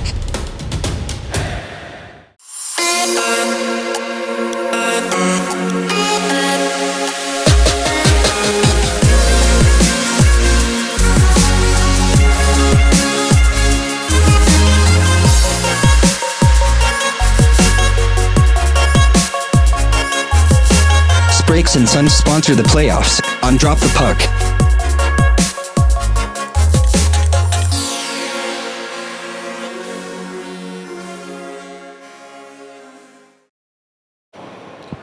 I'm joined by Hull Jets player Rich Hagger. Rich, tough game there. Unfortunately, didn't go your way. Again, another year in the playoffs. But it's been a great season for Hull. Yeah, it's been an exciting one. We started off the season, our aim was to get to the playoffs. We made it. Then, obviously, yesterday we came out fighting. We had a good, hard game. Beat Telford 4-1. So today was a new step for the Jets as well. And it was really exciting, and I enjoyed the game, but obviously it didn't go our way. Now, obviously, Widnes had already got the league title under the belt. They fancied themselves for the playoffs anyway. What had to be done by the Jets coming in? What planning was sort of made? Yeah, I think for us it was trying to shut down the middle of the ice. It was trying to close down the brittle, Dipnull, a few of their faster, harder skaters, Hayek, and trying to close that middle of the ice down. But unfortunately, it didn't go our way. Now, we've mentioned you a few times and dropped the puck this season. Yourself, Kieran Beach, Jay Robinson. It's been quite a prolific line there. And Andy Ward, the captain, spoke your praises yesterday. What's it like being on the ice with those guys? For me, Jay and Kieran, it's very natural. We've played together for 3 years now at ice hockey. We've just naturally playing together, training together week in, week out. We know where each other's going. We know when to drop in. We know when to chase. It's just very, very natural for us. Whenever we're on the ice, we know where to go. We know where to turn. We know where each other's going to be. And obviously, I'm fortunate that I'm playing with them too as well, that know what we're going to do as well. So it is very helpful, and it makes life easy when you're on the ice with the two of them as well. Now, for the season, unfortunately, Hull Jets have been plagued with injuries and missing players. This playoff weekend's probably the first time you've had the entire squad there. You've had a lot of the young development as well come through, a lot of youth there from the Kingston Sharks and other teams. Yep. What does it mean to be able to pass your experience on to the likes of those younger guys? For me, it is my experience. I like to develop them. There's Kieran Robinson, Regan Taylor. Them two have stepped up massively this season. They've been a big influence on the team as well. As you saw, Regan today is stepping up into D, moving up through the defensive and neutral zones, making them passes. Kieran's skating hard, chasing. He's scored a few goals this year as well. Obviously he's one that's coming through, and he's going to continue to develop, I think. We've got a few more. Jamie Robinson as well. He's got to come through as well, and next season I'd expect to see him pushing through as well. So for me, it's just guiding them in the right direction, showing them the right way, and just make sure that they do the right things when they're on the ice, and hopefully help them if I can. So the day you're fighting for your spot on that first line will be the day you're happy then? Yeah, definitely. If I can help them to develop and become, and obviously play like the way that like me, Kieran and Jay do, and they can get to that experience, then obviously my job's done, hopefully, and the Jets keep going. Well, I've got to ask then, the future of the whole Jets, what do you see next steps now? For us, I think again, it's just we go again next season. We continue the way we are. Like I say, we have had injuries this season. Myself, I missed the first 6-7 games. Kieran can only play around work, so he's missed a few.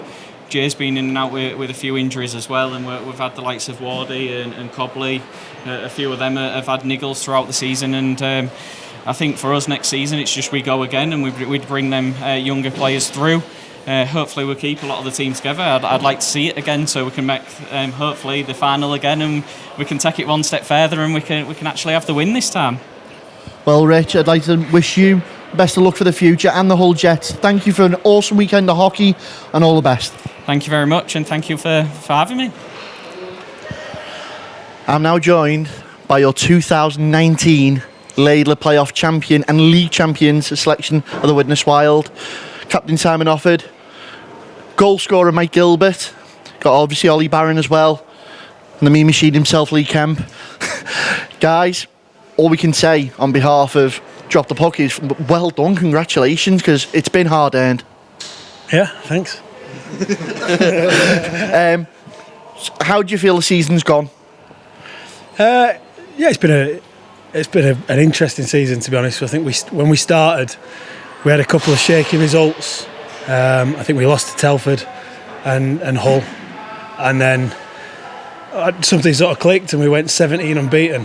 And I think in any league, 17 unbeaten is going to put you close or there or thereabouts to getting a league title. And then it really weird, because after that 17 we obviously lost to Telford, and then it just seemed like an age. We had that much of a points advantage against everyone else.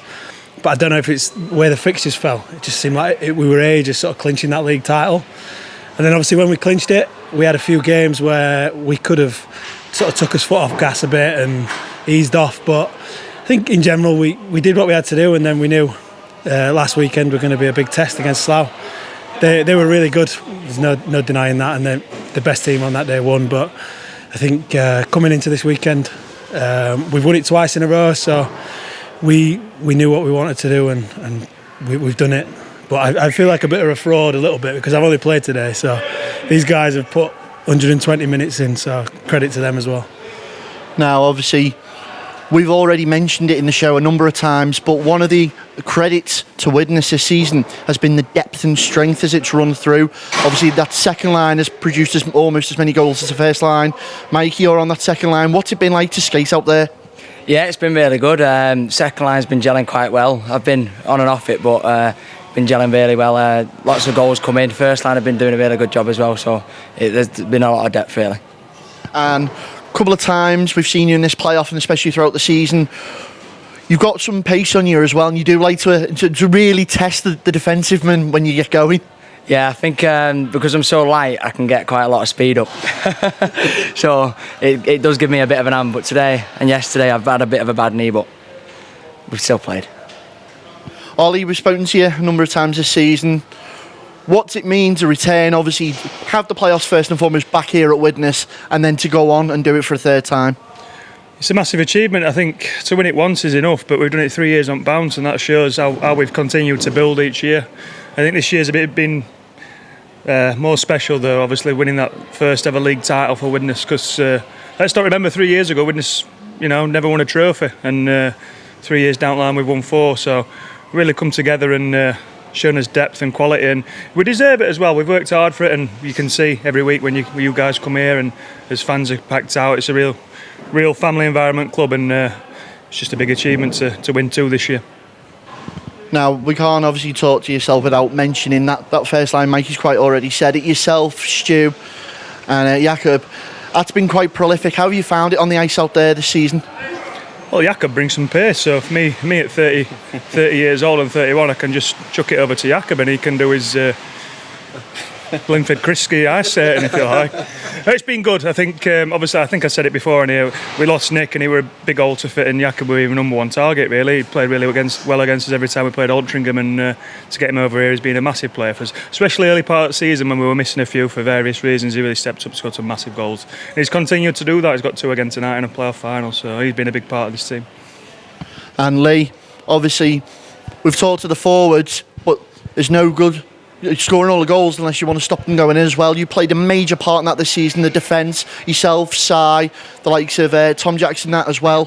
What's it been like in your view? I think league standings proves that. I think, we let in the least amount of goals all season, and we've been doing that all season for like 3 years now. I think our defence is a great core. We gel, offered with Ross and vice down the line. Adding Fazy this year, that's a big help. He's a young lad. He's got a lot of legs, vast experience, and we're a big kind of unit. So it kind of helps, throwing it around a bit and stuff like that. But I think a lot of us are just easy on the puck, and then just make out that easy breakout pass and let these lot do the rest of it, really. Now, obviously, you mentioned there, we know for Widnes, they're not afraid to get a little bit physical when it comes down to it, but one of the key points this year has been the discipline as well. Not as many penalty minutes as seasons past. Was that something that was worked on right from the off? I don't think majorly worked on, and I think we try it every time in games. Like you say, we're not afraid to if we need to, but I think when we play our game, it shows that we win trophies, and I don't really think we need to be throwing big hits out to win these kind of things. We let our forwards put the goals in the net, and defence stop them, and Croisy in the goal. He's been a massive part for us this year. He's been phenomenal. So yeah. I'll come back to yourself, Si. Obviously, as captain there. Croyle tonight pretty much stood on his head. Only let one slip past him. He's had a great playoff weekend, but he's had a great season in total. And obviously, that's where it really starts, isn't it, from the netminders at the back? Yeah, that's been different this season. Not just tonight. I think there's times in games where we've been, like all season, we've been good defensively, but there's always a time where you need a save, and more times than not this season, Croyle's made that save for us, so he's done all right. He's done all right, bless him. Well, you say he's done all right. I think you've done all right yourselves, guys. Obviously, the silverware there to show for it. Massive again, congratulations from us here at Drop the Puck, and wishing you all the best of luck for the future next year. Cheers. Thank you. And with bench coach of the Widnes Wild, Mark Gillingham. Mark, we're making a habit of this. Yeah, we are doing. Yeah, it's good to win another one, 3 in a row. Well deserved, I think. Over the weekend, I think we showed that last week was a little bit of a blip down in Coventry, and came back to winning ways this weekend. Now, we already mentioned on the commentary, quite a smart hockey man when it comes to the tactical side of the game.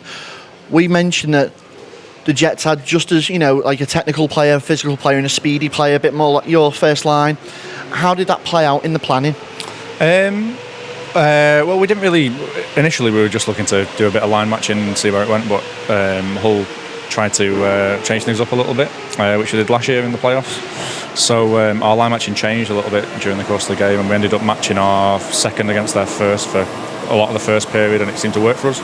Our second scored a couple against their first line, so it put us on the front foot, I think, a little bit, and our first line was matched against either their second or their third, so it gave us a little bit of a chance to open up where we didn't think we would be able to initially, and then I think we probably solidified that position come the second period and got some position. Well, it was a great exhibition of British hockey as well, and it's a testament to Widnes. We've mentioned it several times, that the fact that the strength and depth you've now got, that first line, the second line, the third line even as well, putting points on the board this year. Yeah, I'll say it's, we've run 3 lines all season pretty much. It's not been very often where we've had to drop down to 2, which is happening with a lot of clubs when they play against us. So it's been testament to the depth that we've had this year. You look at our third line this year, and it's predominantly been Chris G, Mike Moore and Scott Cooper, and all those players came to us from Division 1 teams. So when you can put that on your third line, it gives a pretty good indication of what our depth has been like this year. So being able to put 3 lines on the ice who can all do a job's seen us through to a league title and a playoff title. And I've always had that little injection of youth in there as well, has made a key attribute. Yeah, that's it. Dan Fay coming in as an 18-year-old has been absolutely massive for us. You look at his, he plays like somebody with another 10 years experience on his head. So he's been a fantastic find for us. We've been lucky that he wants to study in Liverpool. So he's been a real asset to us. But we've got a few guys there who got a few years left in them, and hopefully that'll be good stead moving forward for the club. And obviously, you don't win games if goals are going in, and that ends with the netminders there. We've already mentioned in the interview with the guys before, Matt Croyle had a standout weekend, and he's had an awesome season as well. Yeah, he has. He's had a fantastic season, but again, we've got depth there. Luke Wilson-Owen's another fantastic goalie. He's another young guy, and the way that Croyle's been playing this season, it's been difficult to find him ice time, which is really unfortunate, but he's a fantastic goalie. We saw him last season with Blackburn, and he was unbelievable. He got them as close to points as they got last season, and again, having that depth has meant that there's not been too much pressure on Croyle. He's been able to play his own game, and he's known that if anything went wrong, we had somebody to back him up, but it's not really been needed. He's been fantastic all season, and he's backstopped us to a third playoff title. Now we're well earned rest in this summer break now, but attention's then turned to next season. What will be the plans for the YKK Widnes Wild? It's difficult for me to say. I might not be around next season, so we'll. Is that an exclusive? It's not necessarily exclusive, but I think it's probably time for a bit of a rest. We'll see how things go. But yeah, I live 60 miles from here, so it's a long commute each way. We'll see what happens over the season, but you never know. We never know what's going to be happening next year, and again, same as every year, and I've said it last year to you, you don't know what the league structure is going to be like come next season. You don't know what the IHA are going to pull out of the bag and see what changes are made. We've tried to do it a bit earlier this year in forming that new division of the upper echelon Division 1 teams, so there's a bit of scope there for manoeuvrability. We'll see what happens, but yeah, it's going to be a nice little rest over summer. See what happens. Well, Mark, from everyone here at Drop the Pork and BASN, we wish you all the best for the future, mate, and your endeavours, whatever they may be, and go and enjoy that well-earned rest. Cheers, thanks, Ben.